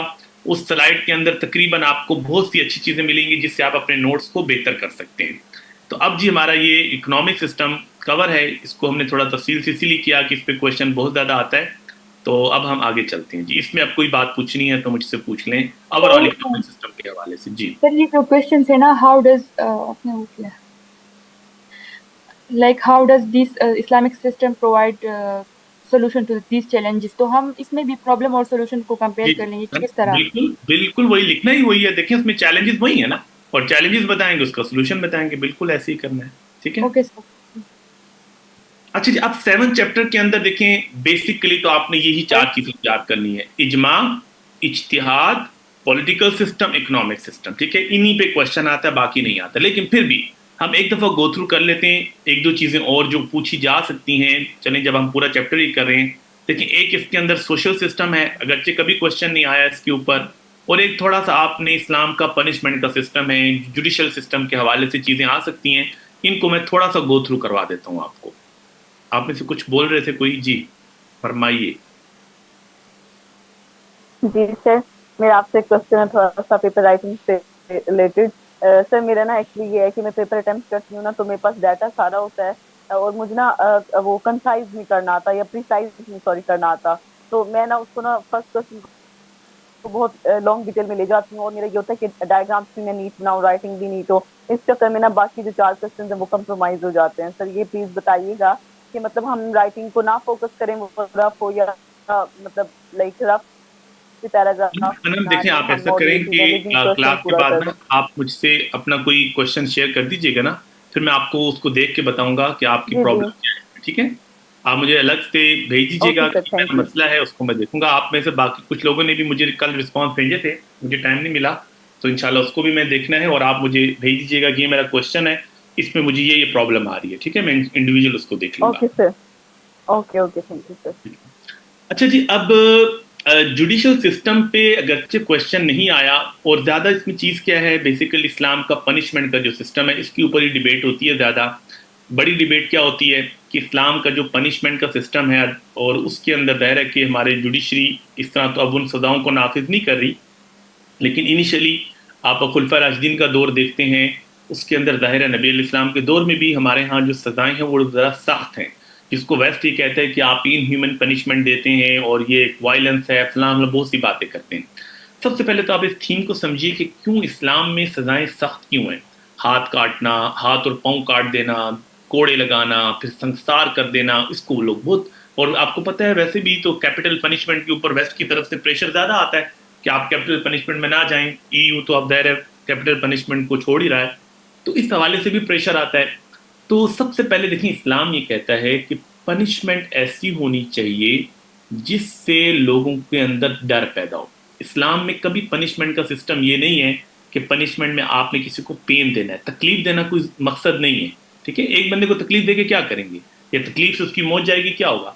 इस्लाम ये चाहता है, आप सूरत माइदा पढ़िए जहाँ पर आपको बेसिक पनिशमेंट मिलती हैं। आगे अल्लाह ने इसकी फिलॉसफी बताई कि फजअलनाहा नकालन, हम इन सजाओं को इबरत बनाना चाहते हैं, एक एग्जाम्पल सेट करना चाहते हैं कि लग पता जाए कि किसी को सजा मिले, लोग डरें। हमारा सिस्टम क्या है, हम ऐसी हल्की हल्की सजाएं बताती हैं जिससे किसी को डर नहीं लगता।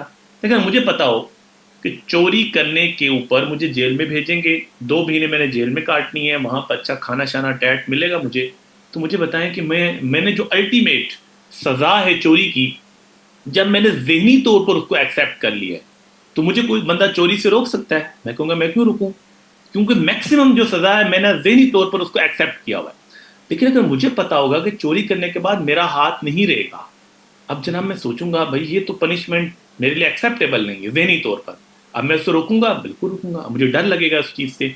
इस्लाम ये चाहता है कि पनिशमेंट कोई रोज़मर्रा की रूटीन ना बन जाए, इसलिए इस्लाम में पनिशमेंट को प्रूफ करना बड़ा मुश्किल काम है। अब अडल्ट्री को प्रूफ करने के लिए 4 आई विटनेसेस आप कहाँ से लेकर आएंगे, और कन्फेशन तो होता ही बहुत कम है, किसी में इतना ईमान हो तो वो जाके कन्फेस करेगा। इसलिए इस्लाम ने उनको इम्प्लीमेंट करना बहुत मुश्किल बनाया है। लेकिन एक बार जब इम्प्लीमेंट हो तो लग पता जाए। अब 2-4 लोग घूम रहे हों जिनका एक हाथ एक पाँव ना हो कराची में, तो रॉबर कोई आएगा कहेगा रोबरी की सजा इतनी सख्त है, भाई हमने तो कभी भी नहीं ये काम करना। चोर ऐसे घूम रहे हों, तेरे माशरे का हिस्सा होंगे ना, हाथ नहीं है, हर दूसरा तीसरा बंदा आपको नजर आएगा तो लोग डरेंगे उससे, कोई उसके ऊपर हाथ नहीं डालेगा चोरी के ऊपर। यही केस अडल्ट्री के अंदर है। हमारे रेप केसेस कितने ज़्यादा हैं हमारे माशरे में, मतलब इंसान हैरान होते हैं, 2-2, 4-4, 5-5 महीने की बच्चियां महफूज नहीं होती। अच्छा जी, अब आप सजा भी दे देते हैं, पता ही नहीं चलता। एक दफ़ा किसी रेपिस्ट को आप लगाएं ना, ज़रा संसार करें उसको, लग पता जाएगा लोगों को, जब उसको इबरतनाक मौत देखेंगे ना उसकी एक की, कि लोग संसार कर करके उसको ख़त्म कर रहे हैं, किसी में जरूरत नहीं होगी किसी लड़की को देखने के हवाले से भी। लेकिन प्रॉब्लम क्या है, जब आपकी सजाओं में दम नहीं है तो फिर ठीक है, वो सजाएं तो फिर मजाक बन गई हैं। इसलिए इस्लाम ने इस तरह की प्रैक्टिस रखी ही नहीं है, सजाएं रखी हैं। देखिए, आपको अगर हमदर्दी होती है, ठीक है जी, आप कहते हैं अडल्ट्री की सजा बड़ी सख्त है, भाई आप उस फैमिली से हमदर्दी क्यों नहीं करते फिर? मतलब जिसके साथ हो रहा है ये, जिसकी फैमिली के साथ हो रहा है, जिस पेरेंट्स है, किसी का भाई है, उससे आप पूछें उसकी फीलिंग्स क्या है। आप उस कल्प्रिट के साथ खड़े हो जाते हैं, इसके साथ आपने सख्त सजा नहीं देनी। तो उन फैमिलीज को देखती नहीं है जिनके साथ ज्यादती हुई है, जिनके बच्चों को मार दिया, छोटे छोटे बच्चों को। इसलिए इस्लाम इन सजाओं को सख्ती से डील करता है, लेकिन उसको रोजमर्रा प्रैक्टिस भी नहीं बनने देता। उसको इम्प्लीमेंटेशन इतना मुश्किल बना दिया है ताकि कोई इक्का दुक्का वाक्य, और नबी इस्लाम की जिंदगी में देख लें, पूरी अडल्ट्री के सिर्फ 2 वाकयात रिपोर्ट हुए हैं और दोनों ने कन्फेशन किया है। यानी माइस अल्लाह के नबी के सहाबी थे जिन्होंने कहा या रसूलल्लाह मुझसे गलती होगी, अल्लाह के नबी ने सजा दी। कुछ अरसे बाद एक और खातून आई जिसका नाम है गामदिया, उसने भी कन्फेस किया। वरना 4 आई विटनेसेस की बेस पे पूरी इस्लामिक हिस्ट्री में कभी एक बंदे को भी आपने स्टोन की सजा नहीं दी, स्टोनिंग हुई नहीं। जो हम बहुत ज्यादा करते हैं ना, रजम करके पता नहीं क्या कर रहे हैं, भाई हुआ ही नहीं, क्योंकि उसको इंप्लीमेंट करना बहुत मुश्किल काम है। ठीक है, तो इस वजह से एक तो आपको ये फिलॉसफी पता हो कि इस्लाम का पनिशमेंट का सिस्टम क्या है। अच्छा, हमारे पनिशमेंट के सिस्टम में ना बच्चे 3 चीजें आती हैं। एक को हम कहते हैं हुदूद, एक को हम कहते हैं क़िसास, एक को हम कहते हैं ताज़ीरात। देखिए हुदूद क्या है? हुदूद वो पनिशमेंट हैं जो फिक्स की हैं अल्लाह ताला ने या प्रॉफिट सल्लल्लाहु अलैहि वसल्लम ने, और उन पनिशमेंट को आप चेंज भी नहीं कर सकते, माफ भी नहीं कर सकते, एज इट इज आपने अप्लाई करना है। 5 ऐसे क्राइम हैं जिनको किसने फिक्स किया है कि इनकी पनिशमेंट कुरान और हदीस ने फिक्स किया है। अब आप ना उसको तब्दील कर सकते हो ना माफ कर सकते हो। ठीक है, उनको हम कहते हैं हुदूद। वो हुदूद कौन सी 5 पनिशमेंट हैं? नंबर 1 जी अडल्ट्री। अडल्ट्री के हवाले सूरह नूर में मेंशन है कि अगर अनमैरिड है, अज़्ज़ानियतु वज़्ज़ानी फजलिदू कुल्ल वाहिदिन मिनहुमा मिअता जल्दा, मर्द है या औरत दोनों को 100 कोड़े लगेंगे अगर उन्होंने वो जुर्म साबित हो जाता है। और साबित कैसे होगा? या तो 4 आई विटनेस होंगे या 4 टाइम आप कन्फेस करेंगे। यही 2 तरीके हैं, इसके अलावा कोई तरीका नहीं है हुदूद नाफिज करने का। अच्छा जी, अगर अनमैरिड है तो 100 लैशेस, 100 कोड़े, और मैरिड है तो इस्लाम कहता है फिर तो आपको स्पेस दी नहीं जाएगी कि अगर आप मैरिड हो के ये काम करें, इट मीन्स कि आप हैं कल्प्रिट, तो फिर आप माशरा खराब कर रहे हैं, आपको संसार करके खत्म कर दिया जाएगा। ठीक है, तो ये पहली सजा होगी हद ज़िना, अडल्ट्री की, फॉर्निकेशन की। एंड सेकंड नंबर पे ये हम पढ़ चुके हैं चोरी के हवाले से। चोरी की सजा सूरत माइदा में मेंशन है कि चोर मर्द है या औरत है उसको उसका हाथ काटा जाएगा। लेकिन ये सारी सजाएं स्टेट ने नाफिज करनी है। ये नहीं है कि कोई सजा हम खुद से दे देंगे, ये स्टेट का इख्तियार है कि वो उसको अप्लाई करेगी। और उसमें चोरी में भी आपको पता है 10 दिरहम से ज़्यादा की चोरी होगी तो उसका हाथ कटेगा, अदरवाइज उसको हम कोई और सजा देंगे। रॉबरी ये भी हुदूद के अंदर आती है और सूरत माइदा में मेंशन है उसकी 4 पनिशमेंट की मैं आपको ह्यूमन राइट्स में बता भी चुका हूँ कि अगर उसने बंदा भी मार दिया है और पैसे भी लेके भाग गया, चीज़ें भी लेके भाग गया, तो उसको पब्लिकली हैंग किया जाएगा। अगर फिर उसने बंदा मारा है तो जान के बदले में जान, डेथ पेनल्टी। और अगर उसने सिर्फ माल लूटा है तो 1 हाथ और 1 पाँव अपोजिट साइड से काटेंगे। और चौथे नंबर पे अगर वो कुछ नहीं कर सका तो उसको जेल में डाल देंगे अगर उसकी प्रैक्टिस पूरी नहीं थी। ड्रिंकिंग की सज़ा कुरान ने 80 लैशेस रखी, कुरान ने तो नहीं, ये बाद में हदीस और सहाबा ने इसको नाफिज किया। 80 लैशेस, कोई भी अगर एसिड ड्रिंक लेते हैं जिसके बाद आपकी सेंसेस ख़त्म हो जाती हैं। और इसी तरीके से फॉल्स एक्यूजेशन जिसको हद क़ज़फ़ कहते हैं, किसी भी औरत पे किसी लड़की की आपने करैक्टर असैसिनेशन की, उसको आपने अडल्ट्री के साथ लिंक कर दिया, उसको कोई बात कर दी उस हवाले से, और आपके पास 4 आई विटनेसेस नहीं है तो उसको भी 80 कोड़े लगाए जाते हैं। 80 लैशेस ड्रिंकिंग और फॉल्स एक्यूजेशन की है, 100 लैशेस जो हैं ये अडल्ट्री की सज़ा है। सर ये जितने भी आपने बताए हैं इसमें तो चलें किसी भी इंसान का नुकसान समझ आ रहा है, लेकिन ड्रिंकिंग के केस में इफ़ समवन इज़ ड्रंक और ही और she didn't cause harm to anyone, sir उस केस में भी 80 लैशेस होगा। वो तो सर फिर उसका ज़ाती अमल नहीं हो जाएगा। ये मल नहीं है ना बेटा, मसला ये है कि जब ड्रिंकिंग करते हैं तो उसकी फैमिली सफ़र करती है। ड्रिंकिंग करके गाड़ियाँ चला रहे होते हैं, आपने देखा है गाड़ियों में कैसे एक्सीडेंट करते हैं। ड्रिंकिंग करके तो सारा काम ख़राब होता है। अल्लाह माफ़ करे, मतलब कितने आप जो ऐसी हरकतें कर रहे होते हैं ना, मतलब इंसान हैरान होता है ये रेपिस्ट ये क्या कर रहे हैं। मतलब छोटे बच्चे महफूज नहीं है, ड्रिंक किया होता है उन्होंने, एक्सीडेंट करते हैं ड्रिंक करके। मतलब जितनी गड़बड़ होती है ड्रिंकिंग की वजह से। इसलिए अल्लाह के नबी ने कहा उम्मुल खबाइस, ये तमाम जराइम की मदर है, माँ है, ये तमाम की बुनियाद है ड्रिंकिंग करना। क्योंकि जब आपकी सेंसेस ही काम नहीं करी फिर तो आपसे कुछ पईद नहीं है ना, आपकी फैमिली महफूज नहीं है, आप कुछ भी कर सकते हो किसी के साथ भी। तो ड्रिंकिंग तो बेटा सबसे खतरनाक चीज़ है। सर मैं यही कह रही हूँ कि अगर इफ़ समवन इज़ ड्रंक उन्होंने किसी को नुकसान नहीं पहुंचाया, तो सर उस केस में भी 80 लैशेज होंगे। पोटेंशियल है ना बेटा, पोटेंशियल तो है ना। अब ये तो नहीं है कि ड्रिंकिंग करने के बाद नुकसान पहुंचाएगा, तो ड्रिंकिंग करना इस्लाम ने मना किया है, क्योंकि ड्रिंकिंग की वजह से आपको 90% नुकसान पहुंचाने की पॉसिबिलिटी है। तो इस्लाम ने इसी वजह से ड्रिंकिंग को पहले ही खत्म कर दिया कि उससे आप नुकसान ना कर रहे हो, क्योंकि और आप सर जिस तरह ये बाकी आपने बताया, इसमें तो विटनेस का भी एक कॉन्सेप्ट है। अब हमारे माशरे में तो ऐसे होते हैं कि कोई कौन ड्रिंक करता है कौन नहीं, नो वन नोज। वो अपने घर में रात को जाके ड्रिंक कर रहे होते हैं, और with the passage of time चीजें, अगर किसी की शादी होगी है बाद में ये चीजें एक्सपोज होती हैं, तो सर आपको उसमें कौन कह रहा विटनेस है, का कोई आपको असर नहीं कौन है। कह रहा है, आपको कौन कह रहा है कि ये प्राइवेट मैटर्स पे? देखिए, ड्रिंकिंग का पता कब चलेगा? जब वो बंदा पब्लिकली आएगा, वो ड्रंक है, उसके सेंसेस काम नहीं कर रहे हैं, तब पता चलेगा ना। अब आप कमरे में बैठ के ड्रिंक करें, किसी को नहीं पता, प्राइवेट मैटर है, तो प्राइवेट मैटर्स को इस्लाम डील नहीं करता। जो आप पहले अंडरस्टैंड करी थी बिल्कुल ठीक है कि इसमें और लोग इन्वॉल्व नहीं है, लेकिन देखिए पता कैसे चलेगा ड्रिंकिंग का? या तो बंदा खुद कन्फेस कर रहा है, या वो आके सोसाइटी में बैठा हुआ है, लोग उसको देख रहे हैं कि भाई इसको पता ही कुछ नहीं आ रहा, ठीक है, तो वो जब माशरे में आएगा, इंटरेक्ट करेगा तो पता चलेगा। एक प्राइवेट कमरे में कोई बैठ के ड्रिंकिंग कर रहा है, ठीक है, मना है वो भी, लेकिन एक्सपोज तो नहीं हो रहा। क्या हमारे यहाँ अडल्ट्री नहीं हो रही? अल्लाह माफ करे, कितनी चीजें हो रही हैं, लेकिन उस पर सजा तो नहीं मिल रही, ठीक है, प्रूफ नहीं हो रहा। लेकिन जब एक चीज प्रूफ हो जाती है, एक बंदा इतना दीदा दिलेरी के साथ माशरे के अंदर ये काम कर रहा है और एक्सपोज हो जाता है, उससे माशरे को नुकसान पहुंच रहा है, उसकी ऊपर ये सजा मिल रही है। अगर आप अकेले बैठे हैं, कुछ भी ऐसा हो रहा है तो किसी को पता ही नहीं है, तो कौन सजा दे रहा है? उसको कोई भी नहीं दे रहा, ठीक है। ओके सर काइंडली रॉबरी की 4 एक्सप्लेन कर दीजिएगा। बेटा बस एक रॉबरी छोटा सा में, अच्छा रॉबरी में अगर आपने स्वीयर काम किया है कि बंदा भी मार दिया है और आपने माल भी ले लिया उसका, दोनों चीजें ले ली, उस सूरत में पब्लिकली हैंग करेंगे, सबके सामने उसको लटकाएंगे। और अगर उसने बंदा मार दिया है, पैसा उसको कुछ नहीं मिला, तो जान के बदले में जान, उसको डेथ पेनल्टी देंगे। तीसरे नंबर पे अगर वो माल लूट के चला गया है, आपको नुकसान नहीं पहुंचाया, तो एक हाथ और एक पाँव ऑपोजिट साइड से, तो क़त्ता अयदीहिम व अर्जुलुहुम मिन खिलाफ, ऑपोजिट साइड से एक हाथ और एक पाँव।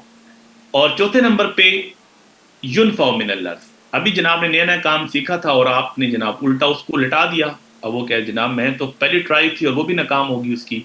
अब ज़ाहिर उसने कोशिश तो की थी पूरी, अब ज़ाहिर उसको भी सजा तो मिलेगी, उसको जेल में डाल देंगे कुछ अरसे के लिए। इसके अलावा जी किसास है, किसास भी आप पढ़ चुके हैं कि अगर कोई इंसान किसी को कत्ल कर देता है या उसको बॉडी को नुकसान पहुंचाता है, तो एज इट इज उसके साथ वही काम होता है। जान के बदले में जान है, आंख के बदले में आंख है, कान के बदले में कान है, जो किया एज इट इज आप पर होगा। लेकिन किसास के अंदर आपके पास ये ऑप्शन होता है कि आप उसको माफ कर सकते हैं। लेकिन हुदूद में माफी की गुंजाइश है ही नहीं, ये सजा है और आपने एज इट इज अप्लाई करनी है। लेकिन किसास में सजा फिक्स है कुरान के अंदर, जान के बदले में जान, आंख के बदले में आंख, ब्लड मनी देनी है अगर कत्ल खता होगी है। लेकिन अगर लीगल हायर कहते हैं कि हम इसको माफ कर रहे हैं, तो माफी हो सकती है, पैसे कम हो सकते हैं। तो किसास में सजा फिक्स है, लेकिन उसके अंदर माफी की गुंजाइश होती है। और जो ताज़ीर हैं, ताज़ीर का मतलब ये होता है कि वो पनिशमेंट, ऐसे क्राइम्स हैं जिनको कुरान हदीस ने डिस्कस नहीं किया। साइबर क्राइम्स है आज के दौर में, और बहुत से आपने कानून साजी की है, कुरान हदीस तो कुछ नहीं कहता साइबर क्राइम के हवाले से। इस तरह की जो मामलात, या तो नबी इस्लाम के दौर में वो जराइम ही नहीं थे, या वो जराइम थे लेकिन नबी इस्लाम ने उसके ऊपर कोई इस तरह से जजमेंट नहीं दी, तो उनको हम ताज़ीर कहते हैं। और वो ऑन द स्पॉट कोई भी जज है उसके हवाले से कोई भी बात कर सकता है, कोई जुडिशरी फैसला उसके बारे में सुना सकती है, ठीक है जी। जी तैमूर, क्या कहना है आपने? सर सर आवाज़ आ रही है? जी बेटा। अस्सलाम वालेकुम सर। आज ही हम लोगों ने कुछ बात की थी ना सर, इस हवाले से मेरे ख्याल से ये आउट ऑफ टॉपिक है, लेकिन सर ये हेरोइन, ये जो चर्स वगैरह या ड्रग्स वगैरह या फिर ये ड्रिंकिंग वगैरह ना सर, शराब वगैरह, ये सारा कुछ इंसान का बनाया हुआ चीज़ है या फिर खुदा की बनाई हुई चीज़ है? मतलब सूअर वगैरह भी आ सकते हैं ना, सूअर तो वैसे भी आमतौर पर नेचुरली है, लेकिन दूसरे चीज़ जो है सर, वो क्या अल्लाह की बनाई हुई चीज़ है या इंसानों की बनाई हुई चीज़ है? जो चीज़ें, कुछ चीज़ें अल्लाह की बनाई हैं, सारी चीज़ें दुनिया में अल्लाह ने तो दोनों तरह की चीज़ें बनाई है ना। अल्लाह ने हमारे ट्रायल क्यों देना था? अगर अल्लाह को ऐसी चीज़ बनाई ना, तो फिर तो ट्रायल ही नहीं है। ट्रायल यही है कि चीज़ें आपको अट्रैक्ट करेंगी और आपने अल्लाह की बात माननी है। अब हम ये कह देंगे भाई अल्लाह ताला आपने बनाई क्यों है, तो ये तो कोई रीज़न नहीं होगी ना, ठीक है। अल्लाह ताला ने चीज़ें बनाई, ठीक है जी, आपको बता भी दिया कि चीज़ें हमने बनाई हैं, लेकिन आपको बताया कि ये काम करना, ये नहीं करना, तो आपको उसके मुताबिक चलना है। यही तो आपका ट्रायल है, यही तो आजमाइश है आपकी दुनिया की ज़िंदगी के अंदर। ओके सर, बहुत शुक्रिया सर। जी सर पेपर डिस्कस कर लें। जी जी, पेपर मैंने आपको नजर आ रही स्लाइड, आपको जी स्लाइड, सर। अच्छा जी सर, 2025 का पेपर कर रही थी ना?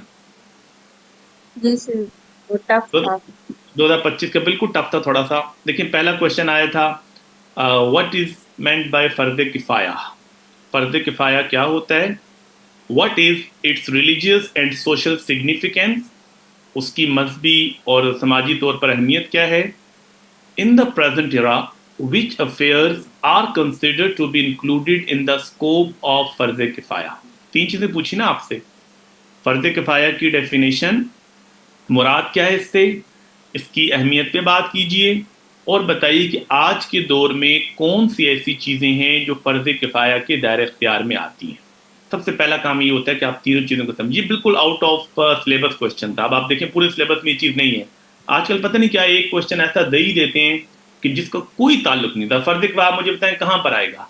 हमारे 7 चैप्टर्स में किसी के सब थीम का भी दूर दूर से इससे ताल्लुक नहीं है, बस दे दिया उन्होंने उठाकर। अब देखें हमने पहले इंट्रोडक्शन लिखा है इसका कि इस्लाम एक कंप्लीट, अब उसी के लिहाज से लिखना है। देखें आपको पता है फ़र्ज़ किफ़ाया वो चीज़ होती है जो आप पे फ़र्ज तो है, लेकिन अगर चंद लोग भी कर देंगे तो सबकी तरफ से अदा हो जाएगी, ठीक है ना। हर एक को नहीं करना। जैसे नमाज फ़र्ज़ है ना, सबको पढ़नी है, लेकिन नमाज जनाजा चंद लोग पढ़ लेंगे सबकी तरफ से अदा। अगर कोई भी नहीं पढ़ेगा सब गुनहगार है। तो हम उसी हवाले से आपका स्टार्टिंग पॉइंट ये ऐसा हो, Islam is a comprehensive way of life that balances individual obligation with collective responsibility। यानी स्टार्ट ही हमने इस तरीके से लिया कि इस्लाम आपको यही चीज़ें सिखाता है कि कुछ इंफरादी जिम्मेदारियाँ भी हैं, कुछ आपकी सोशल जिम्मेदारी भी हैं, ठीक है। और उसके बाद फिर हमने बताया कि फ़र्ज़ ऐन एक पर्सनल ड्यूटी होती है जो आपने सब ने करना होता है, लेकिन जो फ़र्ज़ किफ़ाया होता है ये कम्युनिटी की ऑब्लिगेशंस होती हैं। तो आपका स्टार्ट ही देखिए वहाँ से जा रहा है, ठीक है। फ़र्ज़ किफ़ाया रिलेट्स टू ड्यूटीज़ कि अगर वो सोसाइटी पूरी कर दे तो सबकी तरफ से अदा हो जाएगी। इफ़ नेगलेक्टेड, अगर सोसाइटी उसको छोड़ देगी तो सब उसके क्या होंगे, गुनाहगार होंगे, ठीक है। अब आपने स्टार्ट से ये भी बता दिया मॉडर्न एज के अंदर जो है बहुत से सोशल, इकोनॉमिक, साइंटिफिक, एथिकल चीज़ें हैं जो फ़र्ज़ किफ़ाया के अंदर आ सकती हैं और ये चीज़ें हो सकती हैं। तो आपने देखा शॉर्ट सा हमारा इंट्रोडक्शन है, लेकिन उसमें हमने थोड़ा सा उसी हवाले से डिस्कशन कर ली। फिर हमने क्या किया, व्हाट इज़ फ़र्ज़ किफ़ाया, बिल्कुल क्वेश्चन के मुताबिक चल रहे हैं, ठीक है। फ़र्ज़ किफ़ाया को हमने डिफ़ाइन कर लिया। अच्छा, फिर उसके ऊपर हमने कुछ एग्जांपल्स कोट कर ली कि कौन कौन सी चीज़ें फ़र्ज़ किफ़ाया में आ सकती हैं। जनाजा है, फिर इसी तरीके से जंग लड़नी है तो हमारी तरफ से मुल्क का दिफा कर रहे हैं, ठीक है। अच्छा, इस तरह से नॉलेज है उसको लोग हासिल कर रहे हैं, तो ये हमने कुछ चीज़ें इसके अंदर ऐड कर ली। फिर हमने कुरान हदीस के हवाले से बात कर ली फ़र्ज़ किफ़ाया और नबी अलैहिस्सलाम के हवाले से। फिर उसने कहा था रिलीजियस एंड स्पिरिचुअल सिग्निफिकेंस, उसके ऊपर हमने बात कर ली, ठीक है। और उसमें हमने ऑब्जेक्टिव ऑफ शरिया को उसमें ऐड कर लिया, ठीक है। अब ये देखिए सारा उसी के ऊपर बात है, social and ethical significance of फ़र्ज़ किफ़ाया, उसके ऊपर हम बात करें। फिर मॉडर्न डे के ऊपर उसने कहा था मॉडर्न डे में फ़र्ज़ किफ़ाया में कौन सी चीज़ें आ सकती हैं, education and intellectual development, media and communication, defence and security, economic responsibility, legal and political representation, health care, तो ये सारी चीज़ें। फिर हमने क्रिटिकल एनालिसिस लिख दिया, ठीक है। और फ़र्ज़ किफ़ाया में क्या प्रॉब्लम्स आ रही हैं, ठीक है। और इसके ऊपर फ़र्ज़ किफ़ाया के ऊपर हमने मुस्लिम और ओरिएंटलिस्ट व्यू भी दे दिया साथ ही, और एंड पे हमारा कंक्लूजन आ गया। समझ आ गया बेटा? आपने सीरत का कहा था ना क्वेश्चन, बल्कि आपको वही दिखा रहा था सीरत का। एक मिनट सर, इजमा और इत्तिहाद पे क्वेश्चन दिखाए, काइंडली उसमें किस तरह क्वेश्चन अटेंड करना। एक मिनट, एक ही चीज़ मैं बताता हूँ। अच्छा, ये इकोनॉमिक्स, इस दफ़ा हमारा क्वेश्चन क्या आया था, what are the disadvantages of the concentration of wealth, what economic measures has Islam introduce to prevent them, ठीक है, प्रिवेंट दिस। हमें इंट्रोडक्शन, फिर disadvantages of concentration of wealth, ठीक है, उसके ऊपर हमने बात की, ठीक है। फिर Islamic economic measures to prevent concentration of wealth, जो इसके अंदर आपने कंसंट्रेशन सर्कुलेशन ऑफ वेल्थ के मेजर्स थे उनके ऊपर सबके ऊपर हमने बात कर ली, ठीक है। हर एक का इम्पैक्ट बता दिया, क्रिटिकल एनालिसिस। अच्छा आपको सीरत का दिखाना था, मैं सीरत का निकाल दूँ, ये देखें जी। सीरत का हमारा ये क्वेश्चन आया था जो आप कह रही थी कि मुझे समझ नहीं आ रहा, कि discuss the contents of the peace agreement made during prophet Muhammad सल्लल्लाहु अलैहि वसल्लम एरा। नबी इस्लाम की जिंदगी में कौन कौन से अमन के मुआहदे हुए थे, आपने उसके कंटेंट भी बताना है कि उसमें क्या लिखा हुआ था और वो किसके साथ हुआ था, पार्टीज के ऊपर भी बात करनी है। इंट्रोडक्शन आ गया। उसके बाद major peace agreement during the prophet से रहा। तो सबसे पहले हमने क्या किया जी, ट्रीटी ऑफ हिल्फुल फजूल, ठीक है, इसके ऊपर बात कर ली। पार्टीज इन्वॉल्व, ऑब्जेक्टिव क्या था, कंटेंट हाइलाइट्स, तीनों चीज़ें बिल्कुल क्लियर कट उसको नज़र आ रही हैं, ठीक है। उसके बाद जो उसकी सिग्निफिकेंसी बता दी कि उसकी अहमियत क्या थी। फिर दूसरा हमने लिख दिया, आप देखें वही सीरत है, उसी सीरत से चीज़ें लिख रहे हैं। Charter of Medina, constitution of Medina, parties involve बता दीजिए, मुस्लिम थे, उधर ज्यूज़ के कौन कौन से ट्राइब थे, की कंटेंट क्या था वो बता दिया, उसके सिग्निफिकेंस पे बात कर ली ब्रीफली। तीसरे नंबर पर ट्रीटी ऑफ हुदैबिया, अच्छा जी पार्टीज कौन सी इन्वॉल्व थी, उसका बैकग्राउंड, उसकी की क्लॉजेस क्या हैं, और उसके ऊपर क्रिटिकली बात कर ली, ठीक है। फिर इस तरह से letters and treaties with world rulers, उसके ऊपर हमने बात कर ली, उसकी एग्जांपल्स बता दी, क्रिटिकल एनालिसिस कर लिया। तो तकरीबन ही मैं खाली 4-5 हो जाएंगे, तो क्वेश्चन के लिए इतना कंटेंट बहुत है। फिर हमने इसका क्रिटिकल एनालिसिस पाकिस्तान के पर्सपेक्टिव में इस पर बात कर ली और कंक्लूजन कर लिया, ठीक है जी। सर हम अपने नोट्स में जो पार्ट को इतना हाईलाइट नहीं करते, बस जो मेन मेन नाम होता है एक या दो उसको मेंशन कर देते हैं, तो उससे पार्टी की समझ नहीं आ रही थी, और इतने नाम याद करना भी मुश्किल हो जाता है ना, तो इस तरह देखिए से नहीं, सीरत मैंने आपको कितनी तफसील से पढ़ा है, ये देखिए मैंने आपको सारे एग्रीमेंट पढ़ाए हैं। ट्रीटी ऑफ हुदैबिया हमने बड़ी तफसील से पढ़ी, चार्टर ऑफ मदीना कितने तफसील से पढ़े, अच्छा नजरान का डेलीगेशन के साथ हुआ कितने तफसील से पढ़े, इसी तरीके से आप देखेंगे। और हमने लेटर्स कितने तफसील से पढ़े, तो इसीलिए थे ना कि आप इसको यहाँ पर ऐड कर लें, ठीक है। जी सर। और आप इसको भी देख सकते हैं, मैंने बल्कि ना यहाँ पर अलग से ना ये चीज़, मुझे इसका अंदाज़ा था कि ट्रीटिस के मैंने अलग से एक वो भी बनाया हुआ, समझ जस्ट मिनट्स की, आप बल्कि ना ये स्क्रीनशॉट ले लें। मैंने ना ट्रीटिस के हवाले से एक अलग से पूरा एग्रीमेंट वो बनाया हुआ डॉक्यूमेंट, जस्ट मैं कहता हूँ उसकी आप स्क्रीनशॉट ले लो, उसको पढ़ लीजिएगा, तो सारी ट्रीटिस सैंपल हमारे साथ शेयर कर देना।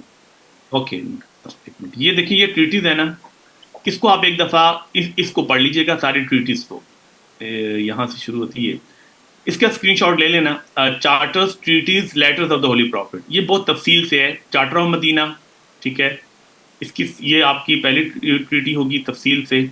अच्छा उसके बाद ये सारी उसी के ऊपर इसकी स्क्रीनशॉट ले लें, चार्टर ऑफ मदीना की। ये सेकंड पेज हो गया, ये हो गया जी थर्ड पेज।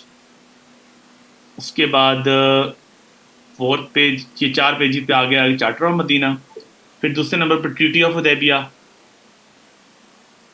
इसका ले लें। अच्छा जी ये इसके टर्म्स कंडीशंस, और ये आपका ट्रीटी ऑफ हुदैबिया भी कंप्लीट हो गया। तीसरे नंबर पे आपका आ जाता है नजरान का डेलीगेशन, ये भी बहुत इंपॉर्टेंट है क्रिश्चियंस के साथ, क्योंकि तीनों की वैरायटी हो जाएगी ना। ट्रीटी ऑफ हुदैबिया पेजेंस हो गए, नजरान का डेलीगेशन हो गए हमारे क्रिश्चियंस हो गए, और वो हमारे यहूदी हो गए ज्यूस, ताकि तीनों के हवाले से कोई क्वेश्चन भी आया था हम उसकी तफसील लिख सकें।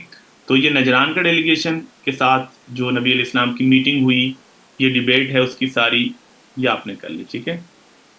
तो ये 3 भी आप कर लेंगे तो आपके लिए बहुत है, ठीक है। फिर लेटर्स तो आपको तफसील से पढ़े हुए हैं, उसकी ज़रूरत नहीं है, ठीक है बच्चे। चलें जी ठीक है, कल इंशाल्लाह ताला हम अपना अगला चैप्टर स्टार्ट करेंगे। ओके जी, अल्लाह फिर ये हाफिज़। सॉल्व्ड क्वेश्चंस आपके बुक में है?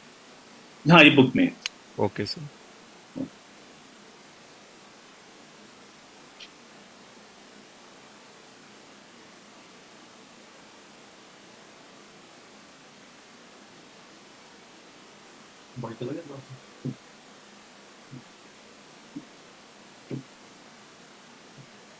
कहाँ साहब आए?